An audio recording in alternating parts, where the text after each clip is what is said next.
It's good. Sounds like you guys were paying attention yesterday. So good job. Okay, so Genesis. Today we're going to finish up chapter 3 and try to go all the way through Abraham to chapter 23 or so. So that's kind of our goal for today, see how we get along.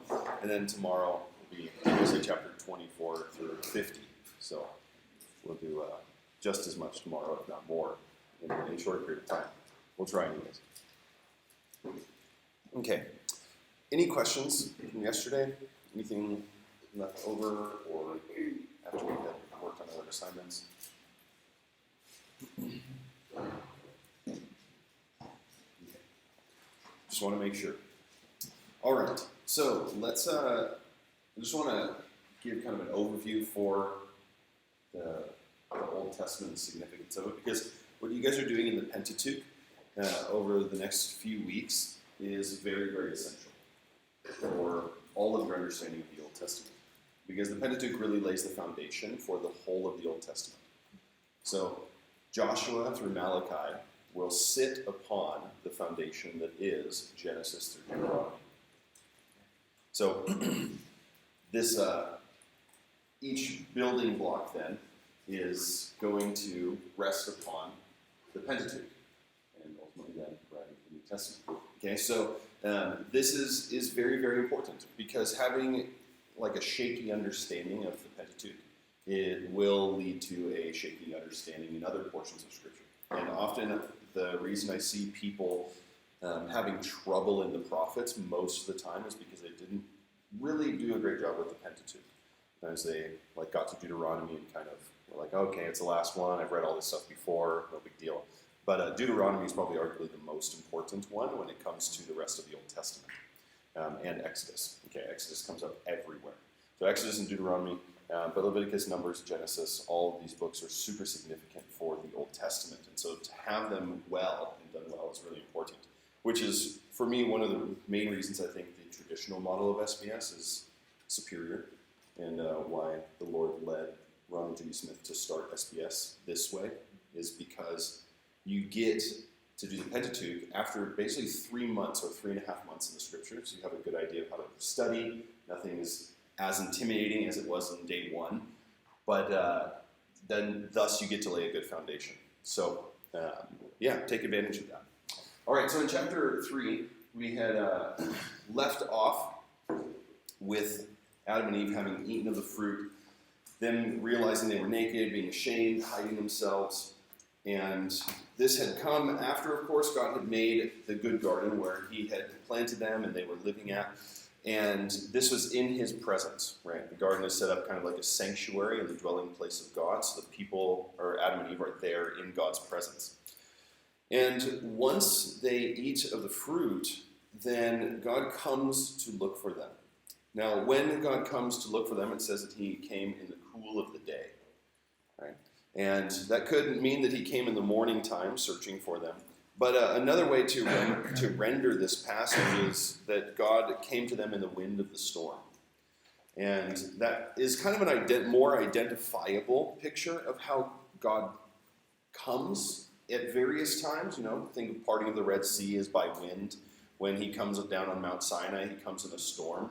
When he shows up in a pillar of cloud and fire, it's these kinds of pictures. And so it's a relatable image to the readers. And so God shows up in this way to meet them. And when God meets with Adam and Eve in the garden, and he begins to converse with them and talk with them about what has happened, we see, of course, the disappointment and the consequences of their actions. But you would expect that God could just wipe them out and start over, right? There's just 2 of them. You know, it's not so bad. Just kill them, make some new people, start over. Not a big deal, right? But what I think the preservation of Adam and Eve demonstrates, and what God's promise to them demonstrates, is the value of individuals, right? The value of every human life. That God didn't just kill them and start over, right? It was more important for him to bring redemption for humanity, and ending up through humanity as well. right? That this promise that's given to them in Genesis 3:15, the promise of redemption, is the first promise of Jesus in the Bible. And so it gives us this glimpse of where God is going with his plan. You know, it was always his plan. It was always what he was expecting to do, is that Jesus would come and he would bring the ultimate redemption for humanity. But why did Adam and Eve's sin affect us?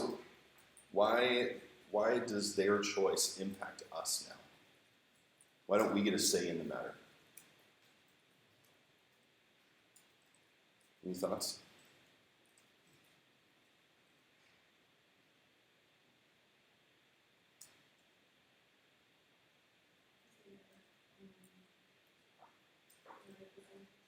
Good. They're representatives. That's exactly right. It's because they're representatives. When an elected official makes a choice for your country, you don't get a say in the matter because they're the representative of the whole nation. And you will have to bear with the consequences of their decisions because they are the representative of the nation. Now, we don't like very much the representation of Adam and Eve before humanity for us, right? It's kind of a bummer. Wish we got our own chance. But their picture demonstrates that all humans would have made the same decision. Right? That's what the picture of Adam and Eve shows to us. And while we may not like the representation of Adam and Eve very much, all of us like the representation of Jesus a lot. Right? Because he was the one who represented us as the living sacrifice and died in our place. Right? So when we think of representatives, we want to think in that respect. Right? Adam and Eve as representatives for all of humanity, Jesus representatives for anybody who come to him, and that they would receive his sacrifice on their behalf. Okay. So there's a couple of consequences. When you read the word curse, you don't want to think of like witchcraft. Okay, so it's not just like a voodoo doll. It's like I'm cursing somebody with pins and needles. You know, it is more of the picture of the consequences of somebody's actions or the punishment for somebody's actions, not some kind of supernatural curse upon them. Okay, so what we see then are two that are primarily placed upon man and women. The first one upon woman is this desire for her husband. Right now, this word in chapter 3, verse 16 says that your desire shall be contrary to your husband. Or if you have a footnote, it said, your desire shall be toward your husband. Okay, so there's a little disagreement on how the passage is translated. But that desire doesn't mean that women will want a husband. That's not what it means. Right? It means their desire will be to rule over or to control their husband. Okay? It's the other contextual usage of this word within just one chapter helps us to understand that. Whereas in chapter 4, verse 7, it says that sin desires you. Okay? And when it's talking about that situation in chapter 4, it's the desire to conquer, the desire to control. Okay? And so that's this kind of consequence or punishment that God places, that there will be an inherent desire to then rule over or control instead of work together. Okay. Now, the man is cursed with toiling in the ground, and that he will have to work incredibly hard at whatever he does and may not yield very good results. Okay. Now, what is important to see is that the childbearing that women that is talked about in relation to women here was something before the fall, that they were to bear children, and that man was supposed to work before the fall as well. Okay, so work is not a result of the fall, as much as you might feel like it is. Work is godly, and God had instructed man to work in the garden before there ever was sin in the garden. Okay, so the idea of paradise or the idea of heaven being a place where we just kick back, relax, have a drink with an umbrella in it and a beach chair, is not the biblical picture of heaven. Right? That is the worldly picture of heaven. Right? The world will say that you work so you can retire, And that's what we ultimately picture spiritual. Like, oh, I'm going to work until I can spiritually retire in heaven. Right? That was never God's ambition or intention. Right? His intention all through the scriptures is that work is part of God's kingdom from beginning to end. And so you can expect to work in heaven. So get ready to have a job for all eternity.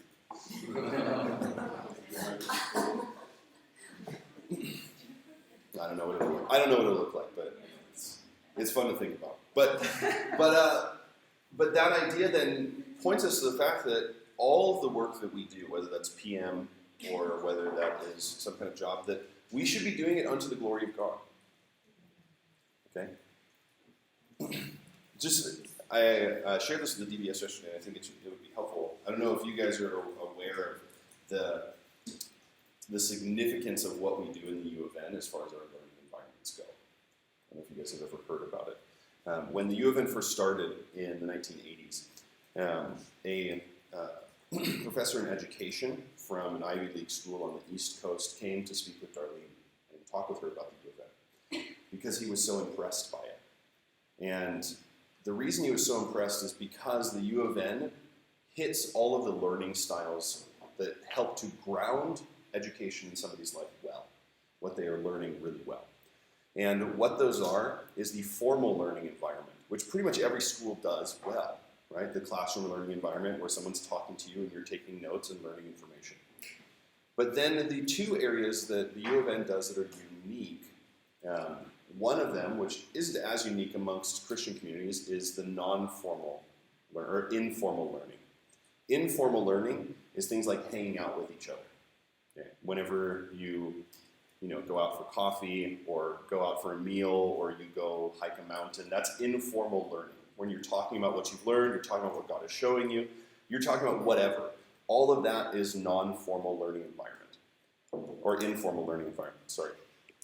But non-formal learning environment is something that the U of N has that very, very few schools have, and that is our PM, where we have an opportunity to practically apply the skills that we are learning inside the context of a working environment that is not paying you. Right? Because when you're paid for something, you'll often perform for it. But when you're not paid, you have to do it unto the Lord. And so your PM is not to help this base run. That's not the primary reason, as much as you might think it is. Someone's got to clean the bathrooms. That's not the reason you do PM. Right. The reason you do PM is to solidify what you are learning from this book. And every time you show up and you just do it to do it, you are neglecting your opportunity to learn. It's like showing up to class and not taking notes. So it's very, very important. Work is something that God has always used to train his people. And it's something that the U of N values very, very highly. Not just to get the base duties done, but so that we might learn what God is wanting to teach us. Okay? So, all that being said, Adam and Eve are sent out of the garden, and they head to the east. God sends them to the east. And this kind of creates a motif in Scripture that will appear from time to time, this idea of east, something in the east. And east demonstrates kind of this distance from God. So, for example, Adam and Eve are sent to the east, and then Cain will go east after his sin with Abel, and then when the Tower of Babel is built, it's built by people from the east. Most significantly, the tabernacle and the temple door face east. Why? To invite people from the distance of God into his presence. Right? So they travel from the east to the door of God. Right? So the temple and the tabernacle both face that direction for that purpose.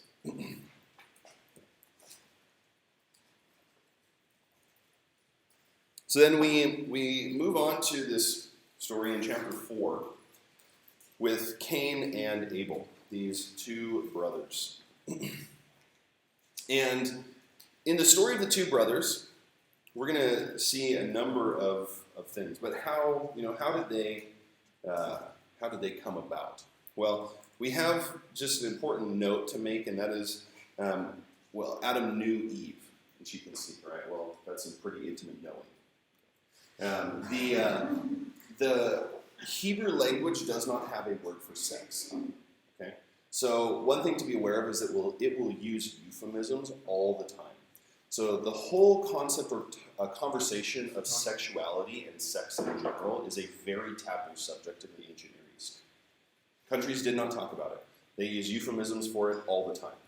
And so in the ancient world, they're going to do the same, or in the Hebrew language, they're going to do the same thing. So there is no word like Adam had sex with Eve. That is just not going to ever come up. So they knew uncovered nakedness, they laughed together, they played together, are going to be ways that talk about some kind of intimate sexual relationship with somebody. Okay. So, for example, when Abimelech looks down and sees Isaac and Rebekah laughing together, it's probably not laughing together, right? Right. Ha ha ha, I knew it! Right. Yeah, so yeah, the Bible will use euphemisms for those type of things. And it'll use euphemisms for genitals as well. Things like thigh or feet will be ways of talking about private parts. Okay, so there's a couple examples like where Saul goes into the cave and he uncovers his feet to use the bathroom. He's probably not just pulling up his skirt a little bit, you know. He's a warrior. His skirt is like here. Okay, so it's like he doesn't need to uncover his feet at all. He's taking off his clothes to go to the bathroom. Okay, or one that people talk about is like Ruth uncovering the feet of Boaz. Is that actually a sexual thing, or is it not? That's something that you guys will discuss when we get to that point. I don't think that one is one. But one of the most crude jokes in the Bible is a sexual joke in 1 Kings, where Rehoboam will say that his pinky is thicker than his father's thigh. And so that is some references. The Bible is not a PG book by any means. Okay, you don't have to read long in Genesis to find that out. But just to give you some context for it, because it is important to be aware that that is how it's operating.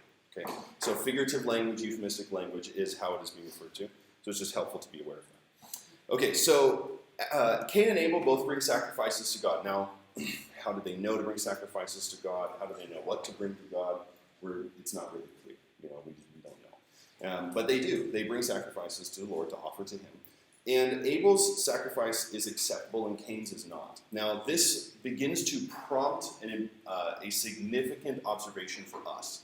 And that is that the Bible is trying to communicate things both through clear, explicit statements and also the absence of things.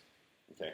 So, when you see that Abel offers the first of his flock, and then it says, and Cain offered fruit of his field, you should say, well, where is the qualifier of Cain's sacrifice? Why isn't Cain's sacrifice the first of his fruit? Why is it just the fruit of his field? Okay, so the absence of qualifier shows us that Cain's heart was not in it. Okay, so the Bible will communicate to us not just through what's said explicitly, but often what is absent or omitted. So Abel brings the best, Cain just brings the average sacrifice, right? Just regular fruit. So it shows his contempt for God, his real heart towards the Lord.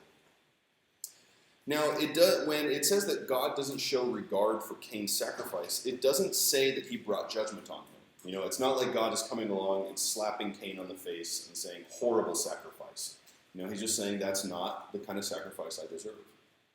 Right? And he encourages Cain, right, to have the right response. But Cain's response is anger and his countenance falling, and then he gets bitter towards his brother. And in 4:7, the passage we mentioned just a moment ago, if you do well, will you not be accepted? Right? So God gives him the opportunity to be accepted before him. But he does not. Right? And if you do not do well, sin is crouching at the door. Its desire is contrary to you, but you must rule over it. So his encouragement is, do not allow sin to master you. The same word of rule over is the same kind of idea as the slave taskmasters in Egypt, ruling over the Israelites. will they allow themselves to continue to be ruled over as they had been? And so the sin is there, lurking, ready to pounce upon Cain is kind of the picture. That if he leaves his guard down, if he leaves himself spiritually unprotected, then sin will dominate him. And what we end up seeing from the story is that sin was not an isolated event. That after Adam and Eve, it passes on to their children. And so Cain kills Abel, and that will continue on for many future generations as well. Now, Cain, when he's confronted by God, of course recognizes his own guilt for what he has done, and so he asks for protection, right? And we don't know what this mark is that God gives to Cain, right? But he gives him some kind of mark. And that is to protect him from being killed by anybody else, this kind of blood revenge upon Cain. Now, who are these other people? Right? Where do they come from? Who is Cain even scared of? Right? Because as far as we know, there's only 3 people alive right now. And Adam, Eve, and Cain. Okay. So who is he afraid of?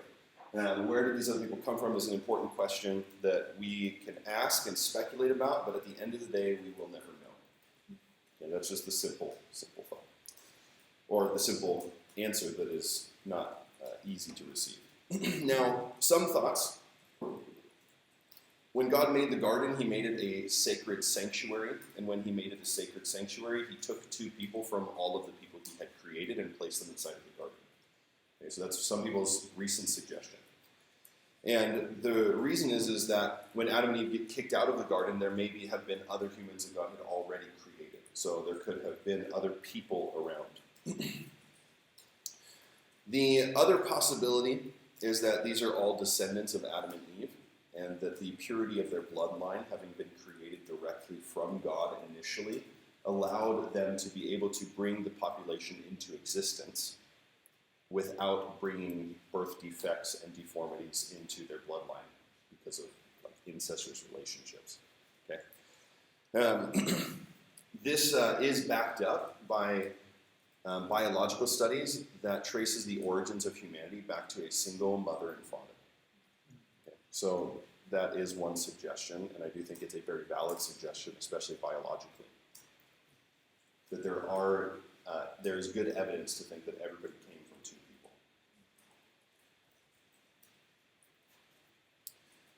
people.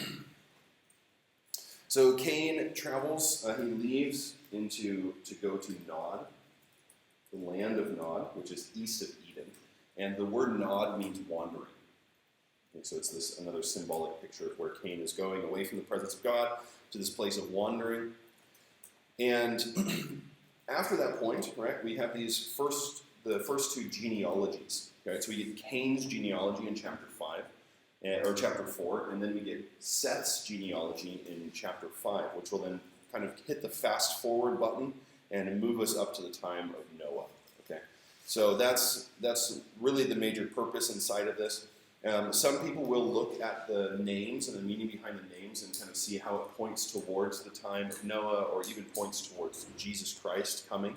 But that is a little bit imposed upon the text. Okay, so not all of those names are as clear as people want them to be as far as their meaning goes. And so that is a little bit speculative on the meaning of all of the names. But in chapter 6 here, we come to this point where mankind has spread across the land, and they have become incredibly wicked. Okay. And what we see is that single sin that started with Adam and Eve, where they decided that it was right for them to be the moral judges of their own lives and to make those decisions themselves, now has spread to all of humanity, where all of humanity is now living in accordance with their own ways and what they think is right. And that comes up before the Lord as an incredible amount of wickedness. Now, we don't know how long this was. Okay, that's one of the things that's challenging about Genesis 1 through 11, is that we just have no good idea about how long this takes place over. The one thing that we do know is that it is not within just the past 4,000 years. But by what we know about Hebrew genealogies, they're not talking about single generations. Okay, and so this transmission of then people and family here probably happens over a very, very long period of time, not just over a few hundred years. But the righteous family of Seth, this family that has come down from Adam, who it says in 5:1 that, 5:2.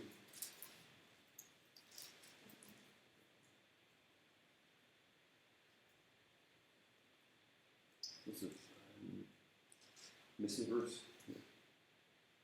Sorry, 4:26. It was right at the beginning of 5. To Seth, also a son was born, and he called his name Enosh. And at that time, people began to call upon the name of the Lord. Okay, so that kind of perspective then of Seth's line as calling upon the name of the Lord, it seems to be a presentation of this righteous line, contrary to the unrighteous line of Cain. Okay, so that contrast demonstrates to us the differences in Cain and Seth. And as Seth's line will be the ones through whom Noah comes, it's kind of seen as this righteous descendants from Seth himself. And so then what we see then is that we get to this point with Noah where there is no more righteous people, right? Noah is like the only one on the land that God can find. And again, that paints that important picture for us, that God isn't judging people based upon just the degree of wickedness, but the lack of righteousness of people. And God is looking for the people who are living righteously before him. But chapter 6, the first paragraph, provides a number of questions for us.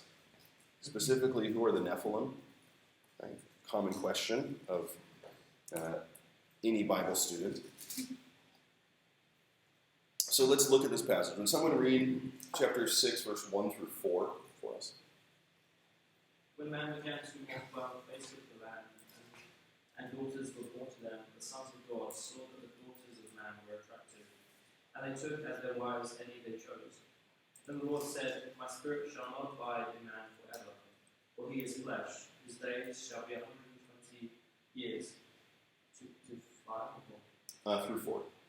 The Nephilim were on the earth in those days, and also afterward, when the sons of God came in to the daughters of man, and they bore children to them. These were the mighty men who were of old, the men of renown. Okay, so a couple of things first off. What we start with is this question of the sons of God. Okay, so the daughters of men don't really provide that many questions. People don't really think they're anybody else than human beings. But who are the sons of God? Are these guys aliens? Is it a figure of speech for something else? For some spiritual being. Some people will suggest that it means sons of princes, as the kings can sometimes be presented as a deity figure, an embodiment of the gods, or something like that. And so some people suggest this could be the sons of kings. But nowhere is this really used in that way. It could be related to some references in Psalms or Samuel, but even then it's a little stretch. Okay, so the next common one that people talk about is fallen angels. Okay, that these are spiritual beings, specifically fallen angels, that then go and have sexual relationship with women and produce offspring that are somehow superhuman, between a spiritual and human mix. Okay, and that is a lot of people's suggestion. Now, there are a number of ancient Near Eastern and ancient Greek stories where the gods do come and have intercourse with a woman and produce an heir. For example, Alexander the Great, his story that his mother told him is that Zeus came and had sex with him, and that is how Alexander the Great was conceived. Okay, little out there, a little absurd. But that's some of the stories that people are suggesting. And so they suggest maybe it's fallen angels who have then seen the daughters of men, are beautiful, and they come to them. Now, the challenging part is that while this phrase, sons of God, is used of angels in a handful of passages, like Job 1:6, Job 2:1, Job 32:5, Psalm 29:1, and Psalm 89:6-7, the difficulty is that none of these passages refer to angels who have gone outside of the will of God. Okay? All of those references are to angels who are servants of God. Okay. And people's suggestion is that this could be angels that have fallen away, disobeyed, or gone away from God's presence in some capacity. So we never see this phrase being used of angels that are obedient and walk in according to God's ways. And there's really only a handful of passages that use this phrase to refer to angels in this way. Some people will point to the fact as well that when Jesus talks to the Sadducees about resurrection in the Gospels, he will say that human beings will be like the angels in heaven, neither being given in marriage or taken in marriage. And some people will say, and look at that, and they will say that angels are non-sexual beings, because that is one of the primary purposes of marriage is reproduction, not just romantic engagement. Okay, so if they are not given in marriage, there's no reason for them to reproduce and to carry on family lineage in line, which was the ancient perspective of marriage. Okay, so the next suggestion is that these are godly men or the descendants of Seth.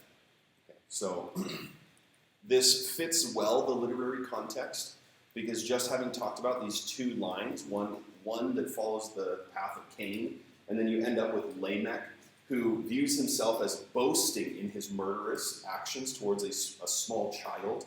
He's the first one to take 2 wives. And so we see this kind of the perpetuation of evil in his family line. But then you see the line of Seth, who it seems to be is a people who are tending to follow God, right? You have Enosh, who's calling upon the name of the Lord at the end of chapter 4. You have you have Enoch, who's walking with God and then gets taken up to heaven. You have Noah at the end of that line, who is the only righteous person found on the earth at that moment. And so it kind of presents itself that these sons of God seem to be those who are righteously walking with God, or at least following him in some way. And this fits with the way the phrase is used all throughout the Bible, that the sons of God are referred to as those who walk in accordance with his ways. Right? A son in the ancient world is said to be a representation of their father. That when you see the son, you see their father. So, thus, righteous people would be a demonstration of their father in heaven. So that could be where that connection comes from. So we see a number of places where this is used in the Old Testament and many other places as well, but just a handful of them. And then as well, we get so many references in the New Testament to us being as the sons of God, or his sons. Okay. So I think that fits the context quite well here with what we're looking at. As well, one of the things that is very significant for this point is that God regularly outlaws the intermarriage of his people with those who are living in idolatry and wickedness. Okay?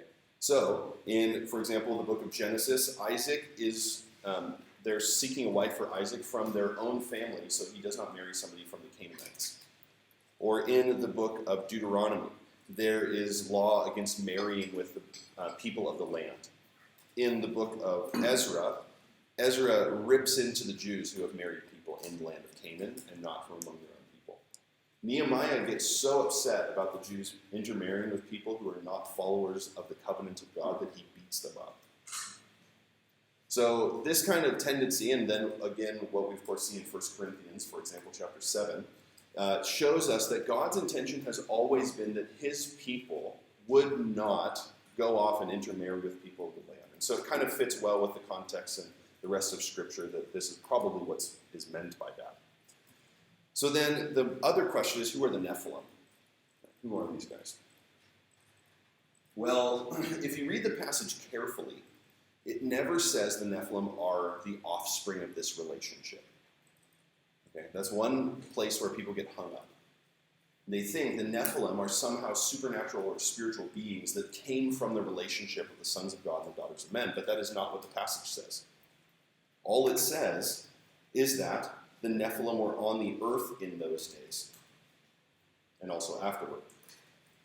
So, and also afterward, when the sons of God came into the daughters of men, and they bore children to them. It doesn't say that those children were Nephilim. It uses the Nephilim as a time marker for when these things took place.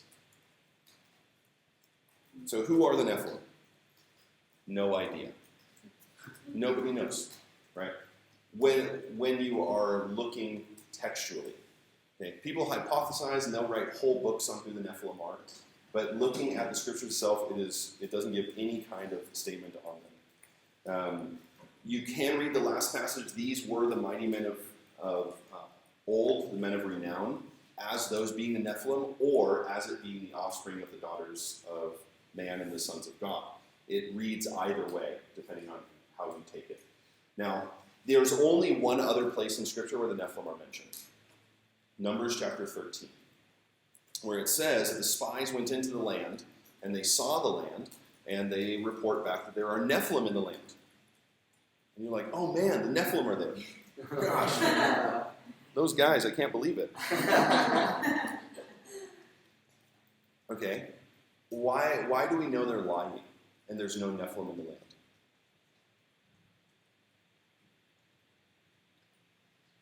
What happens between chapter 6 and chapter 13 of Numbers? The flood. The flood. The only people who survived the flood are Noah and his family. Okay, so the Nephilim are not still around. So we know they're lying. It's like going in and saying, I saw the boogeyman. No, you didn't. Right? That's just what you want us to think you saw. Right? They're trying to scare the people with fairy tales. It's not what they actually saw. Okay, so this is one of the things we have to pay attention to is we have to be good Bible students and not just say that everything in the Bible is true. Okay, everything God says is true, absolutely. But when Satan speaks, he's a liar. He's a deceiver.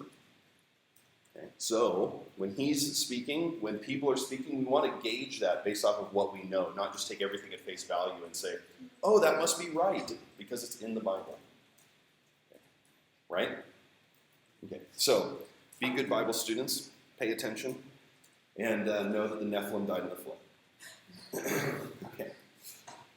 But people get hung up on stuff like this. And they get hung up on it because there's all sorts of concepts and ideas and theories about it. But the reality is the author spends very little time.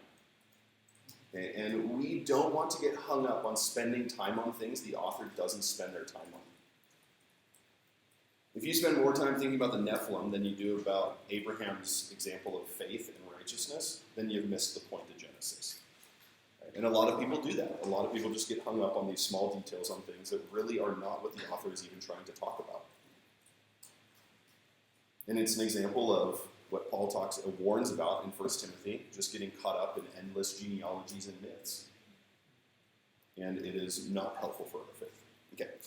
So, all that being said, we see a summary of how far man's wickedness has come in verses 5 through 8, that next paragraph. The question that people will sometimes ask is about this 120 years, right? Where God says, my spirit will not abide in them, and their lifespan will be 120 years. But then you see someone like Abraham living 140 years, and you're like, what gives, right? And there's a couple suggestions on what that means. It is either that man will only be able to live 120 years, or that there will only be 120 years until the flood. Okay. So that's one suggestion. That kind of fits a little bit with the scenario because Noah starts building the ark, and it takes him 100 years to build it. Okay. So that gives us a little bit of the likelihood of that scenario and interpretation of it. I think that's a good one. So when we come to the flood, there are some questions we want to ask about this story. I'm not going to walk through everything. I'm just going to kind of overview chapters 6, 7, and 8. But the biggest one is this global or is this local? It's not global. So is it global or is it local? Well, the text reads as though it is a global flood, as though it covers all of what we know as the earth. Okay. Now, what we have got to think about is how is our 21st century perspective of the earth different from their second millennia or third millennia BC perspective of the earth? Because we will read this and we will impose our 21st century perspective on it, right? When I say the whole earth, you picture in your mind a spherical ball with 7 continents. I'm assuming so, right? Something along those lines. If I said the whole earth to an ancient Israelite, they would think of a disc that has a bubble over it and pillars underneath it. Okay? So we want to think like an ancient Israelite. So when we think of global, we don't want to think of spherical Earth that is enormous and round and full of all sorts of continents, and we have an excellent geographical picture of this entire place. That is not what we want to think about. And so when we think about global, we want to think from their perspective. Was this something that covered everything that they would have thought? Okay. Now, there's a number of questions with this then. Okay, so God's saying that he's going to destroy the people along with all of the earth, that all flesh under the heavens that breathes life, everything shall die. Everything of all flesh you shall bring, 2 of every kind of animal into the ark and keep them alive with you. So there's a number of commandments here just to bear in mind that do present some concerns. So if we take this to be global and we look at it from a 21st century perspective, then there are about 3 million species on the planet Earth. So is God saying take 2 of every species of animal on the planet into the ark? So 6 million animals. Okay. Definitely wouldn't fit. And there wouldn't be enough food for them to survive for 1 whole year on this boat. Okay. So that does present a big problem. And some people will remedy that by saying, well, it means 2 of every species of animal. And so there are about 30,000 species of animals on the planet Earth, of every kind of species. Sorry. So Noah didn't take a polar bear, grizzly bear, black bear, brown bear, red panda bear, right? He's not taking all of these bears. He's taking 1 bear that has the genetic capabilities to produce all of these bears. And that's how some people will reconcile it. Okay. Or you have this other problem where it says that the waters covered all the way over the top of the highest mountain. Okay. In chapter 7, verses 10 through 20. Every one of the highest mountains under heaven were covered. And they were covered by 15 cubits of water. So that's quite a depth. Now, what is the highest mountain? Everest. We know how high it is. 17,000 meters? 7,000 meters? Yeah. Probably close to that is about 29,000 feet. Yeah, so it's about 7,000 meters. Okay. So 29,000 feet. The estimates of all of the land or all of the water that is known to occupy the earth, ice caps, underwater springs, water in various places, lakes, rivers, all those sorts of things, that you would need about 4 times the amount of water on the earth to be able to cover Mount Everest. So there's that concern. Okay. The other concern is, does Noah know about that as the highest mountain? So we want to look at it from a ancient perspective, not our 1st century perspective or 21st century perspective. Yeah. I was just going to say, so it's if that mountain existed. If it did. Yeah. Yeah. Again, we don't know what time frame this is taking place in. Is the Earth still Pangea? If it was ever Pangea. I have one more question though. It talks about clean and unclean animals. Yes. It also says 7 pairs of clean animals. Yes. Which it's like a really small detail, so I don't Yes. think it affects the whole story. But where does that come from? So that would come from the clean animals, i.e., which ones are acceptable for sacrifices. Yeah, but how do you It probably is something in their culture that they are aware of. It's kind of one of those things like, where do people come from? Is like, how do they know what's clean and unclean? Who told them how to sacrifice or build altars and that kind of thing? We just don't. We have a lot of unanswered questions from this portion. So who knows how they knew, but that is probably Moses' imposing upon the text or writing into the text something that he's aware of then for those people. So again, it highlights from the law the clean and unclean idea. Yeah. That's a good answer. I was just going to say that means us saying that Moses, or helping us to think about Moses. Yeah. But the other thing is that every nation did have the idea of ritualistically acceptable animals. Okay. So it's not like they could just grab a deer and go to the altar of their god and offer a deer. Like, there were only certain things that they were allowed to offer at the altars. Now, Israel was the only nation that had food laws concerning what they could eat, but every nation had understanding of which animals could be sacrificed, and so it probably has to do with sacrifice. So with the local flood, there's some suggestions that presents this, and that's that man maybe had not spread too far across the land. Right? Maybe they were only really in one location geographically at this time, as it seems that really, as far back as we can possibly date human civilization, it starts in Mesopotamia. Okay, so the Fertile Crescent. I don't have a map up here, but if you look at this map back here, human civilization started right here, as far as we know. And that's where these stories are coming from. Yeah. So maybe they hadn't spread too far away, and they were all kind of in one place. And why would God destroy the whole world if he's only looking to wipe out the wickedness of man and not just destroy all of the animals as well? That's another question people have. And I think that's a good question, because we have this question of Noah. And I think his obedience is a testimony to the people, right? His actions of obedience in following God testifies to who God is. Couldn't Noah have just moved to another location if this is a local flood? Why doesn't God say, hey, why don't you go move to Germany and start a righteous people group there? You know, because the concern is not about just taking the righteous people somewhere else, but about being a witness in the midst of unrighteousness. And Noah uses that example in the New Testament to say that we are supposed to be people who are preachers of righteousness in the midst of a wicked generation.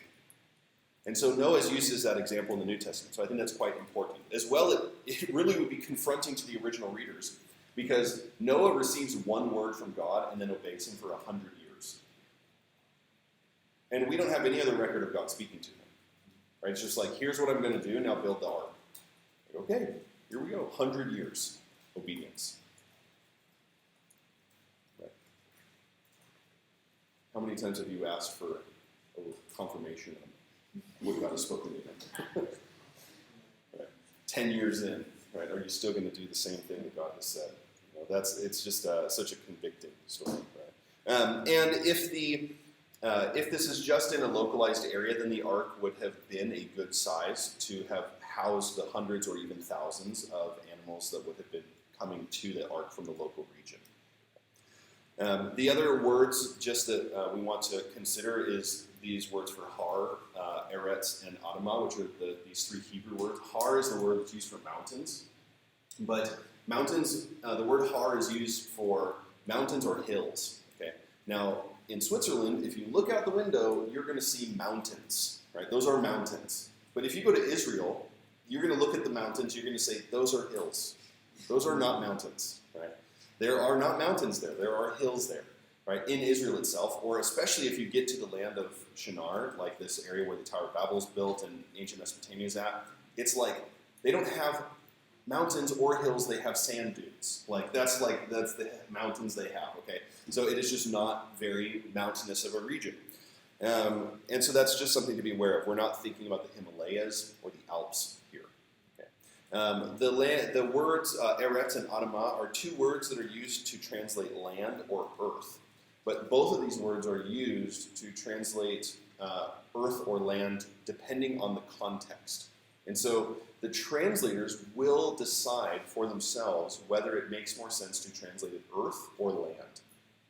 So when you read through this passage, if you take all of the instances of earth in here and you replace them with land, the passage reads about the exact same.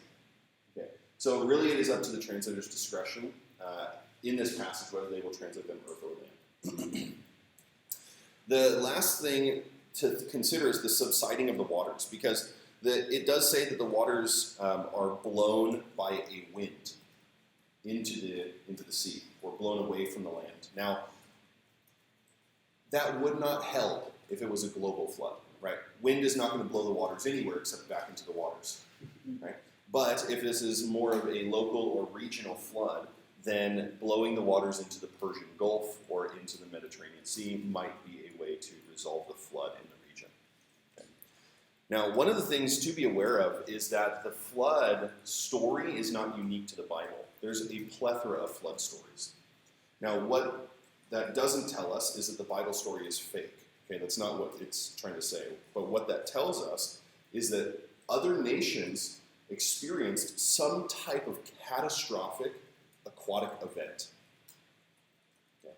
Because no matter how they wrote about it, they all wrote about the same thing. Okay? Now they present it in different ways, and they tell different stories, but it is all the same dramatic deluge of water upon their region of the world. Okay? So we do know that that happens. So what's the purpose of the flood story in the book of Genesis? Well, is it just to wipe out sin, right? That seems to be the big reason. God says he regrets having made man, and so he is going to send this flood to wipe people out.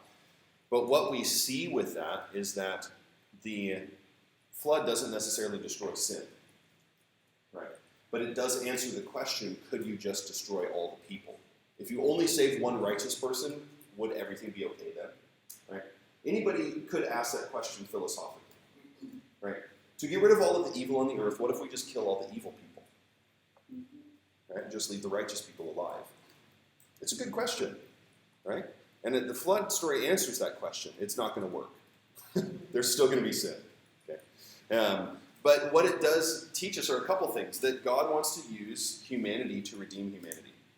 And that's what we're going to see with Jesus. Jesus doesn't come down, floating down from heaven as God and saying, I'm here to redeem you. No, he comes in as a baby, right, taking on human flesh. And so God's plan has been to redeem humanity with humanity. And so Noah is one of the first pictures of that. Now, what we see with Noah is an incredible level of obedience, right? Even the ark itself, he doesn't go out of the ark until God says to go out of the ark. Right? So we see an incredible level of obedience with him. And when he comes out of the ark, it's like a new creation.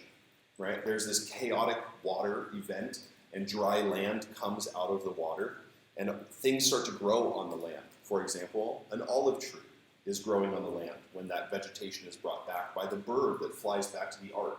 And then, at the end of all of it, man steps out of the ark onto the land to then build a vineyard or a garden. So it's this similar reflection to Genesis chapter 1 and 2 is the story of Noah in Genesis chapter 9. One of the other things that probably alludes to the fact that this is more of a local flood is the fact that an olive branch is brought back by the dove. Olive trees do not grow at high elevations. And so they only grow really down near sea level. And so for the waters to have receded that much, and for there be an olive tree that's sprouting and being able to be brought back to the ark, probably demonstrates it's more closer to sea level than at a higher elevation.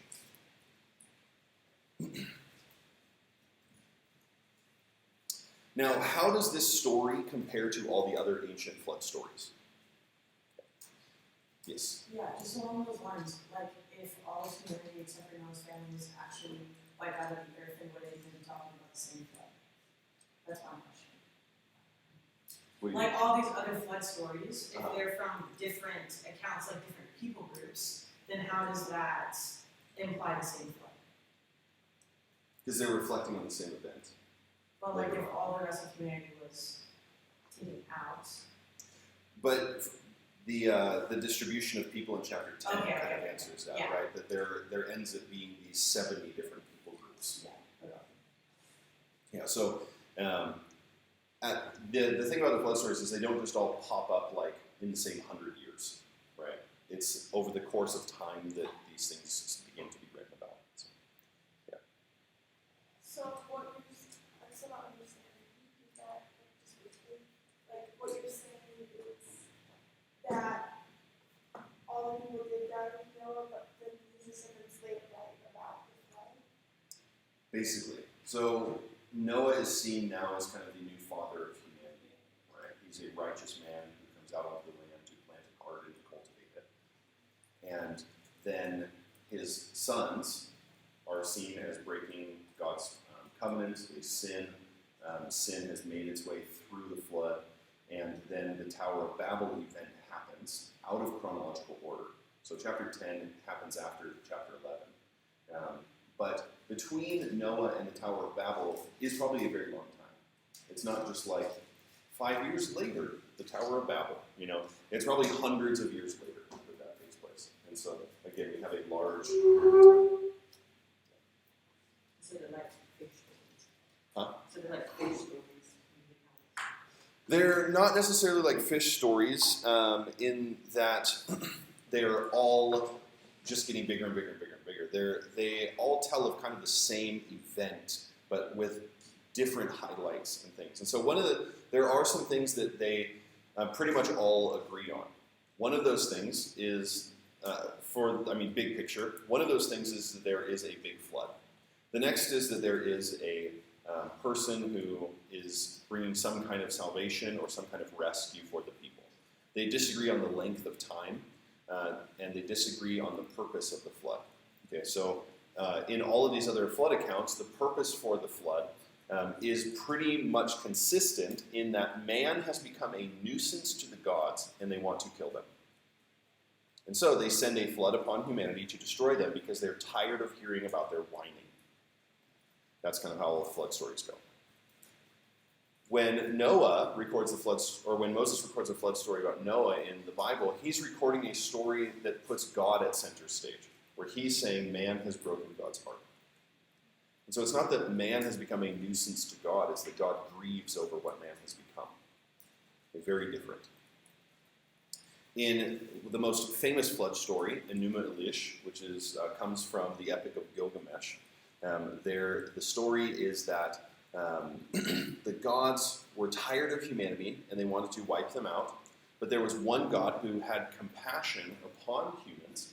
And so what he did is he went and found this righteous man named Utnapishtim, and he told him about the plan of the gods to send a flood upon humanity. And so he gives him instructions to build a boat. And Utnapishtim builds a cube, not an ark. Okay, so it's different. Like Noah builds an ark. Utnapishtim builds a cube. And his cube is what saves him. It rains for 7 days, and then the floodwaters subside in 1 week, and he comes out on the land and he's rescued. All of the people are dead, except Utnapishtim. All of the gods are upset at this one guy, or this one other god, for rescuing this human when they were so tired of all of humanity. But as Utnapishtim comes out of the boat and he offers a sacrifice to the gods realize how hungry they were, and they all swarm like flies over the sacrifice to have something to eat, remembering that the people are the ones who provide their food. So there are some parallels and some similarities, but what we see differently are the important apologetic points about who God is. And that's what Moses is trying to communicate. All right, so let's maybe finish out the flood story here, and then we'll take a break. So with the Noahic covenant, we have this unilateral covenant. Okay, so this is important for types of covenants. This is going to be the first type of covenant that you get in the Bible that's going to be consistent, a unilateral, or can also be called a promissory covenant. And that is where one person makes a promise to another person or to a group of people to uphold their end of the covenant indefinitely or until the promise is met. So God says, I will never flood the earth again. That is a promissory covenant. And what does he give as the sign? A bow. A bow. Great. Okay, so for those of you who were at lunch yesterday, this will not surprise you. But so we have the bow in the sky like this, right? A rainbow, as we call it today. But when it says a bow, what kind of bows do you think of? What is a bow? Right, archery. Okay. So a bow looks like this. So a rainbow, then, the bow in the sky, when it is on the land like this, it looks like a bow that has been hung up on the wall. So as an archer, you take your bow, and you don't hang it by the string, you hang it by the rod. Otherwise the string tension will loosen, and it destroys the bow. So you hang it by the rod on the wall. And when you hang it on the wall, that's a symbol that you're no longer going to use the bow. So it's a symbol of wrath being expended. Okay, God no longer has any wrath to expend in this way. So he gives the bow in the sky as a symbol of him no longer judging the people this way, right? Now, this is completely characteristic to their perspective, right? Because they know a flat earth, they don't go up in the air, they're never in the sky. And if you've ever seen pictures of rainbows in the sky, anybody seen one before? Yeah? What does it look like? It's a circle. It's a circle, right? A rainbow is actually a circle when it's not on the land, when you see it from the sky. Okay, so it's their perspective on the land, and they're making a cultural connection. God's making a cultural connection with their perspective. Make sense? All right, let's take a 10-minute break. Start back at 10:46, and we'll finish up the pre-Abrahamic chapters pretty quickly. So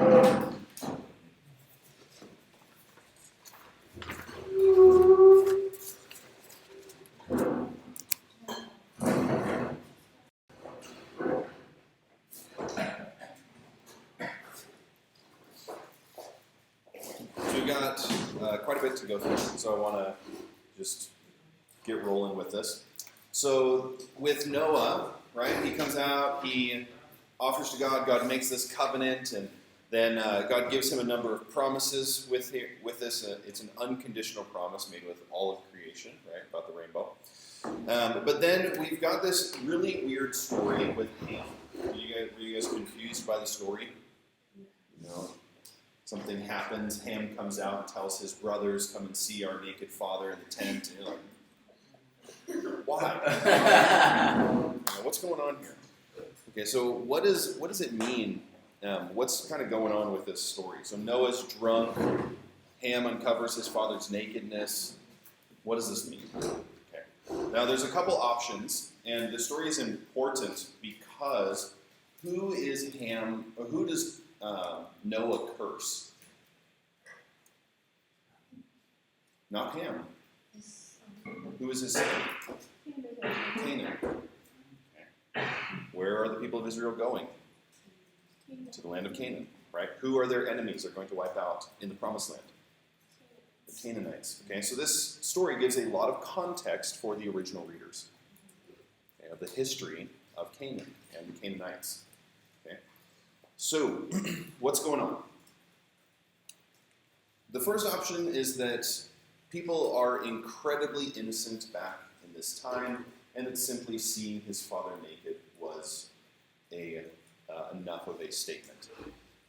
Given the wickedness of mankind, so bad enough that God could send a flood on the earth, I don't think that's what's happening. People are not very innocent at the time, and so it's probably not just that Ham saw his father naked. As well, in this kind of culture, in the nomadic people group world, it would not have been uncommon. I mean, you think of Asian cultures today, like going to a bathhouse, it's not uncommon to see your family, or you think of Northern Europe and the sauna culture, it's just not uncommon to have seen the other members of your family naked. So it probably is not that. And this is not the way the phrase is used throughout the rest of the Pentateuch. Okay? So the way that it is used could potentially be a euphemism for sex. Right? So this could be what's happening here. So it's maybe not just that Ham had seen his father naked, but he had raped his father. Leviticus 18:6 says, "You shall not approach anyone near of kin to uncover their nakedness." So it could be that, and one of the things that leads us to that kind of conclusion is that when Noah woke up, he knew what had been done to him. Okay. So something happened. Now, I don't think this is the best option. I think the best option is what comes next, and that is that Ham either had sex with or raped his mother. And that seems like quite a significant statement. But Leviticus 18:8 says, "You shall not uncover the nakedness of your father's wife. This is the nakedness of your father." And so to say that he come and see, he's uncovered his father's nakedness, would be a demonstration of him having had sex with his mother.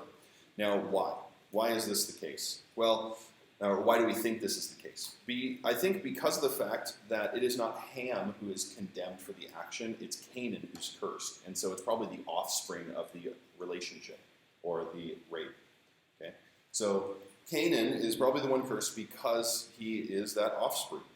And this this incest and this marital rape of his mother is probably an assertion for power in the family. So many other times in Scripture, when somebody has come into a place of power, they will often publicly have sex with the concubines of the prior king as an assertion of power. When David takes over the kingdom from Saul, he publicly has sex with Saul's concubines. When Absalom takes over the kingdom from David, he usurps the throne from David. He takes out all of David's concubines onto the roof and publicly has sex with them. And when Solomon comes into the kingdom, Adonijah asks for Abishag, who had been keeping David warm in his old age. Adonijah thought that David had been sleeping with Abishag, and so when he asks for Abishag to be his wife, Solomon interprets that as his trying to claim or usurp the throne. And so that kind of action is a repetitive instance in Scripture that shows that somebody is trying to take over authority wrongfully.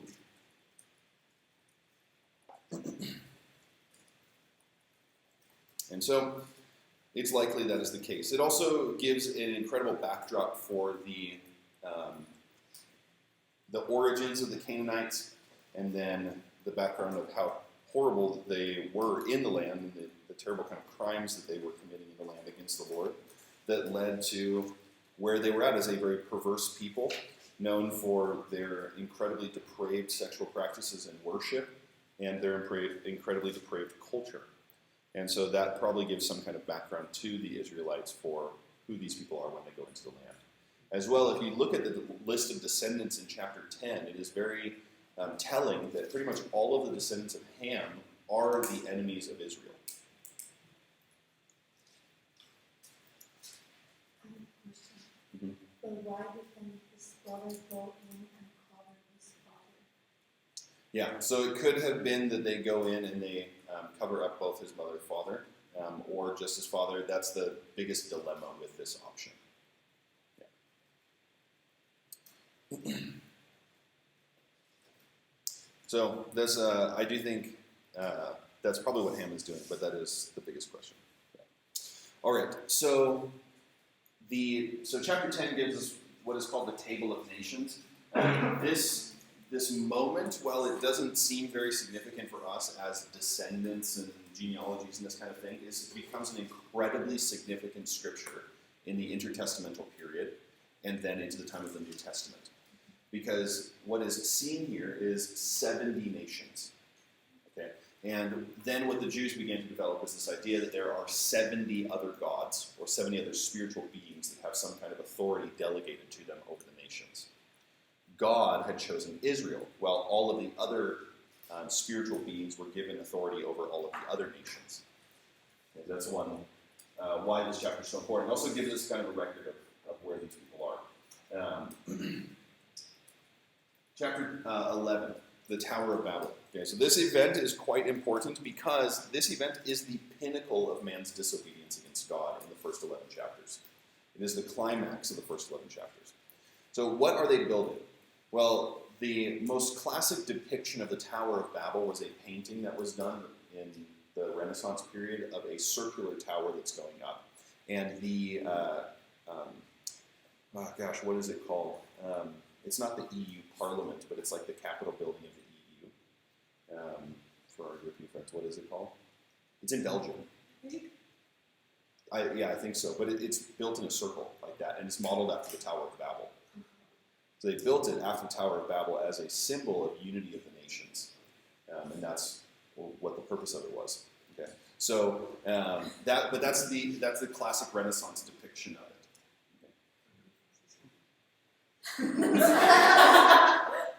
Okay. But yeah, anyways, you can look up. I don't know what it's called, but the EU kind of Capitol building in Belgium. But that's probably not what it looked like. given what we understand of temples in this land at this period of time, it is probably what is called a ziggurat. We'll show a picture of a full one. But this is one that is still around today in modern-day Iraq. And you can see how big it is by how small these people are. Okay. And you can imagine this having another 3, 4, or even 5 tiers on top of it. Okay. So these people are building incredibly large temples. Now, when you think of a Greek temple, you think of something that's a one-story pillared building. Israel's temple was a one-story building. Egyptian temples, one story.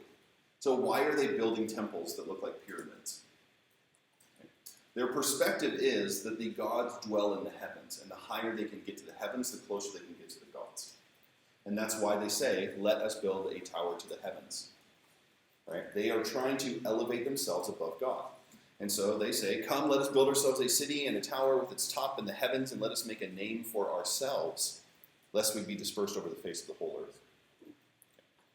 So they're trying to glorify themselves instead of bringing glory to God. And this is the common perspective of what it would have been like, something along these lines. And so an incredibly tall building. The average height of like what you see of the estimation of ziggurats would have been in comparison to the pyramids. And the pyramids are quite large, very big. So this gives us a picture of 7 levels on the ziggurat, and it would have been a very immense structure. So when we think about this story and think about man's rebellion before God, what this story shows us is really an ironic picture of people, because they are trying to build up to get to God. And what does God say in the story in 11:5? Let us go down to them. Right? So again, we see God going down to meet the people when they're trying to come up to be greater than he is.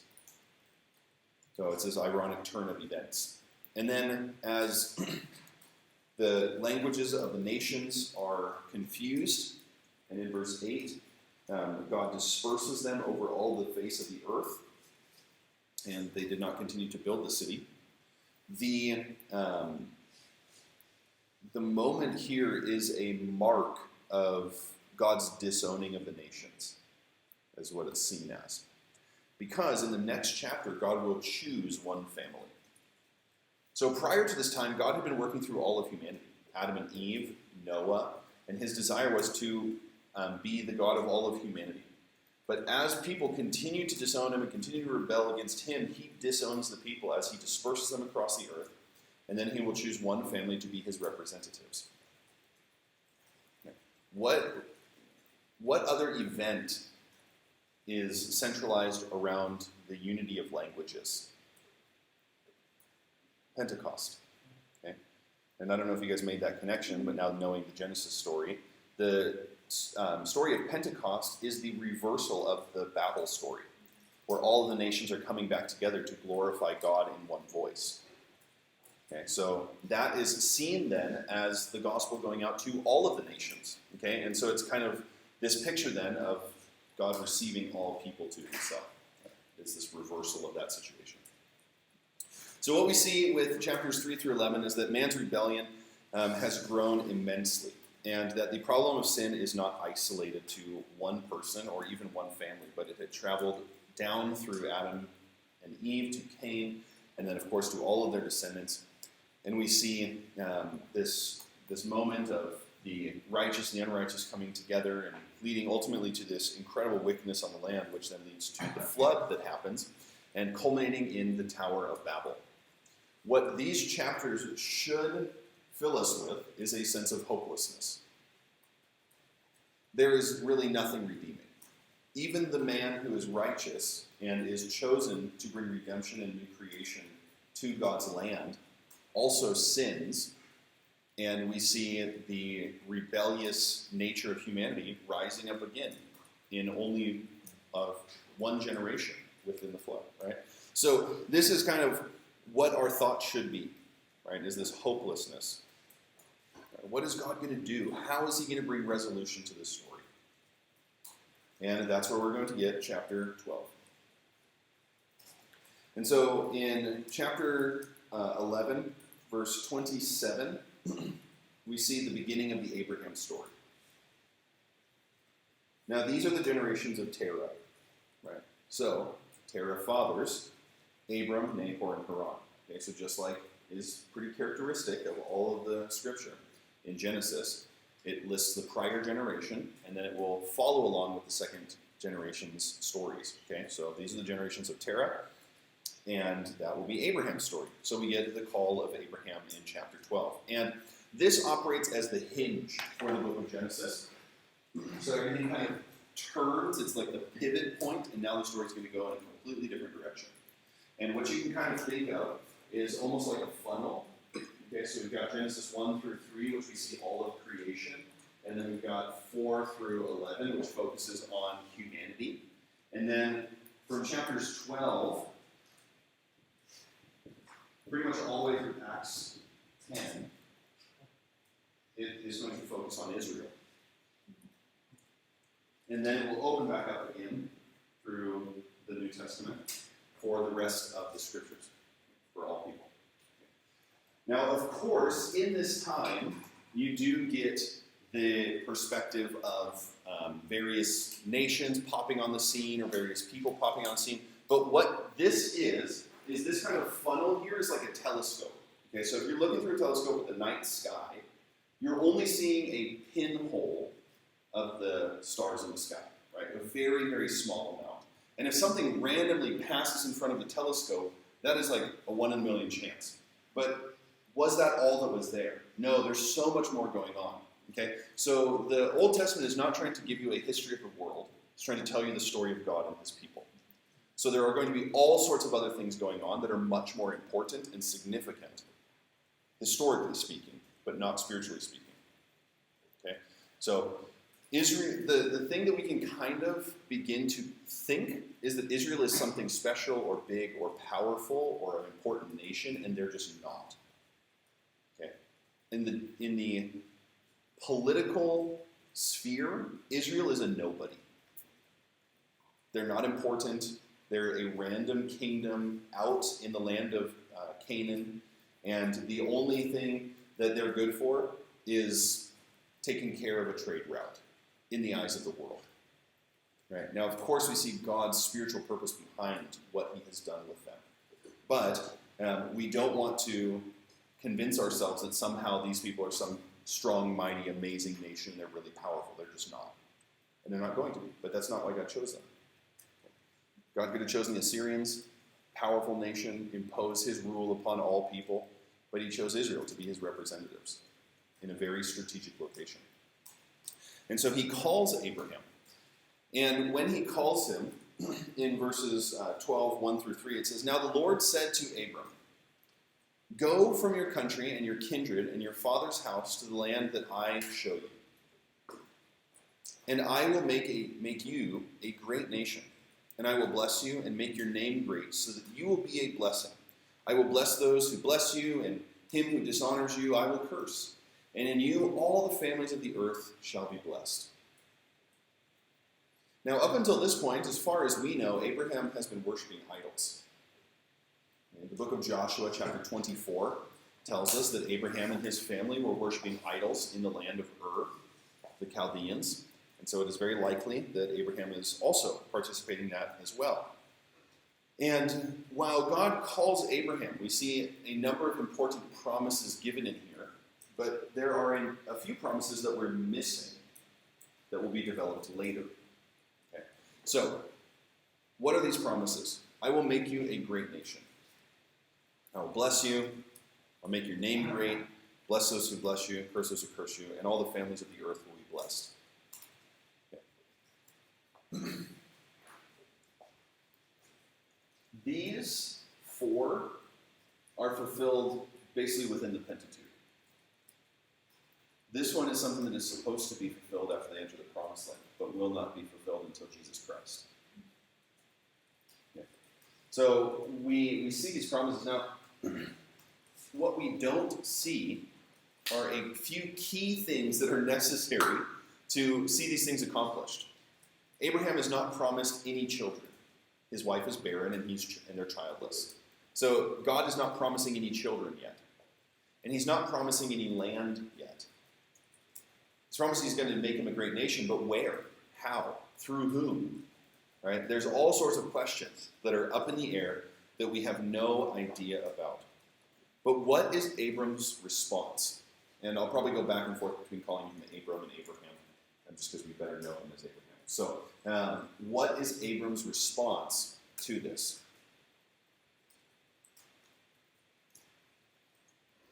It's Genesis 12:4 said. Right at the beginning. So he went, right? So Abram went. Where? Who knows? Who knows? God said go, right? And you can think about Abram. This is not a short journey. To walk from where he's at in Ur to where he will arrive at in Canaan will take at least 3 to 4 months. Now that's moving at a pretty good pace, but he's moving with a lot of people as well. So it could take as many as 5 months to walk that distance. Okay. So if he's traveling that far over that time or with that many people, and he's going day by day by day, you think, okay, well, when are we going to get there? Are we there yet? Is this the place, God? And he just says, go. Right? Go, and then I'll show you when you get there. Which is kind of a tough thing, right? God will say a similar thing to Moses when Moses asked for confirmation. How do I know that it's you that's going to do these things? Well, you'll know once you've done it. It's a great confirmation. Thanks, God. But we see an incredible amount of trust and faith in this moment to follow God despite not knowing how it will happen or where it will take place. And so I think this is such an important point for the readers as they're wandering in the wilderness. They know where they're going. They don't know how they're going to take the land when they get there, but they know that God's going to be with them. And they see this example of Abraham. And so these promises and seeing eventually God's fulfillment of many of these promises within the lifetime of Abraham, or a handful of them, is, I think, would be quite significant for them. And it makes us ask this question for our own lives as we see Abraham, is are we willing to follow the word of the Lord even without seeing the fulfillment of his promises? When we look at Hebrews chapter 11, Abraham gets more space than any other person in that chapter. Because he is one of the greatest examples of faith. He follows God even though God's promises are not fully developed yet. It's not going to be until 12:7 that God is going to mention any kind of promise about a land. Not until he gets there. In Hebrews 11:8, he doesn't know where he's going and he trusts God, is what the author of Hebrews tells us. And in verses 15 and 16 of Hebrews 11, it says that he was more concerned with what God had asked than where he was going. And he was more concerned with following God than he was concerned with where he had come from. And so what we see is that this moment in Abraham's life is a leaving behind of his past. He doesn't allow his past to hold him back. And that's an important consideration given the fact that as far as we know right now, Ur of the Chaldeans is the most advanced city on the planet at the time.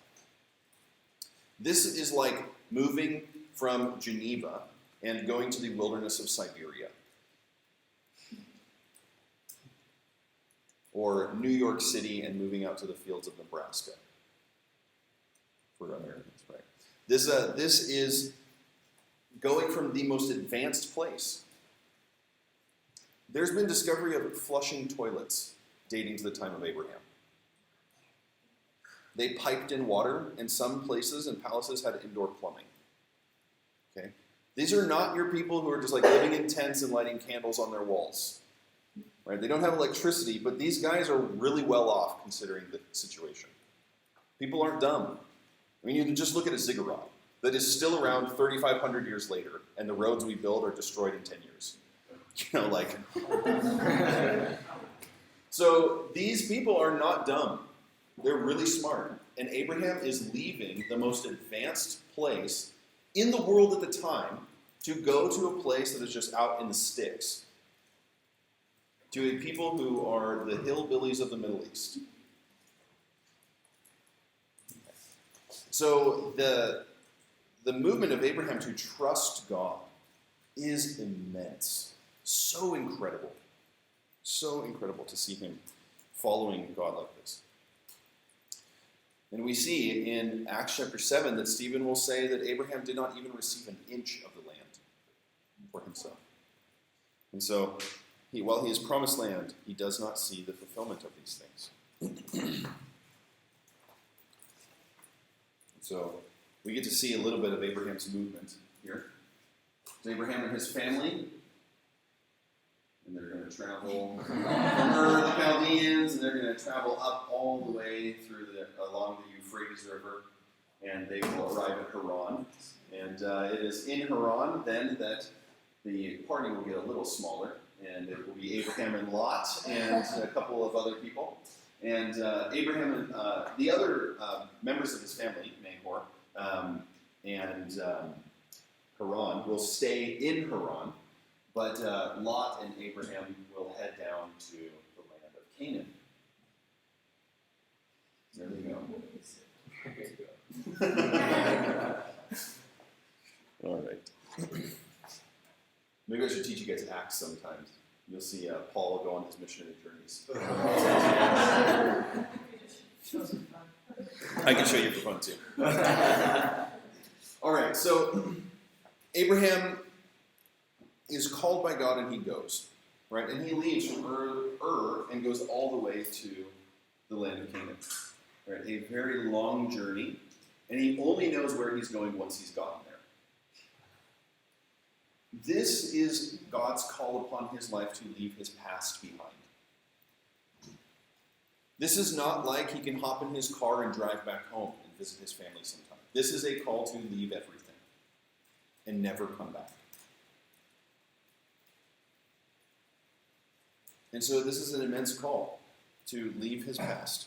And it would, of course, seem impossible to think about a great nation, becoming a great nation, when you don't have any descendants, and your wife is barren and not able to have kids. But once Abraham gets to the land, he builds an altar to God and offers a sacrifice. And we're going to see him continually do that. Where he meets the Lord, or he arrives at certain places, he's going to build altars and offer sacrifices to God as an honor to him. And what we see with Abraham here in the call of leaving his past behind, the call of coming to this land, we read in 7:8, "And the Lord appeared to Abram and said, 'To your offspring I will give this land.' So he built there an altar to the Lord who had appeared to him, and from there he moved to the hill country on the east of Bethel, and pitched his tent with Bethel on the west and Ai on the east. And there he built an altar to the Lord and called upon the name of the Lord." And so we see multiple places where he's building altars to the Lord. And in arrival at the land and worship of God in the land, what we see of him is his trust in God. And we see his trust. And already he's demonstrating his faith in what God has said.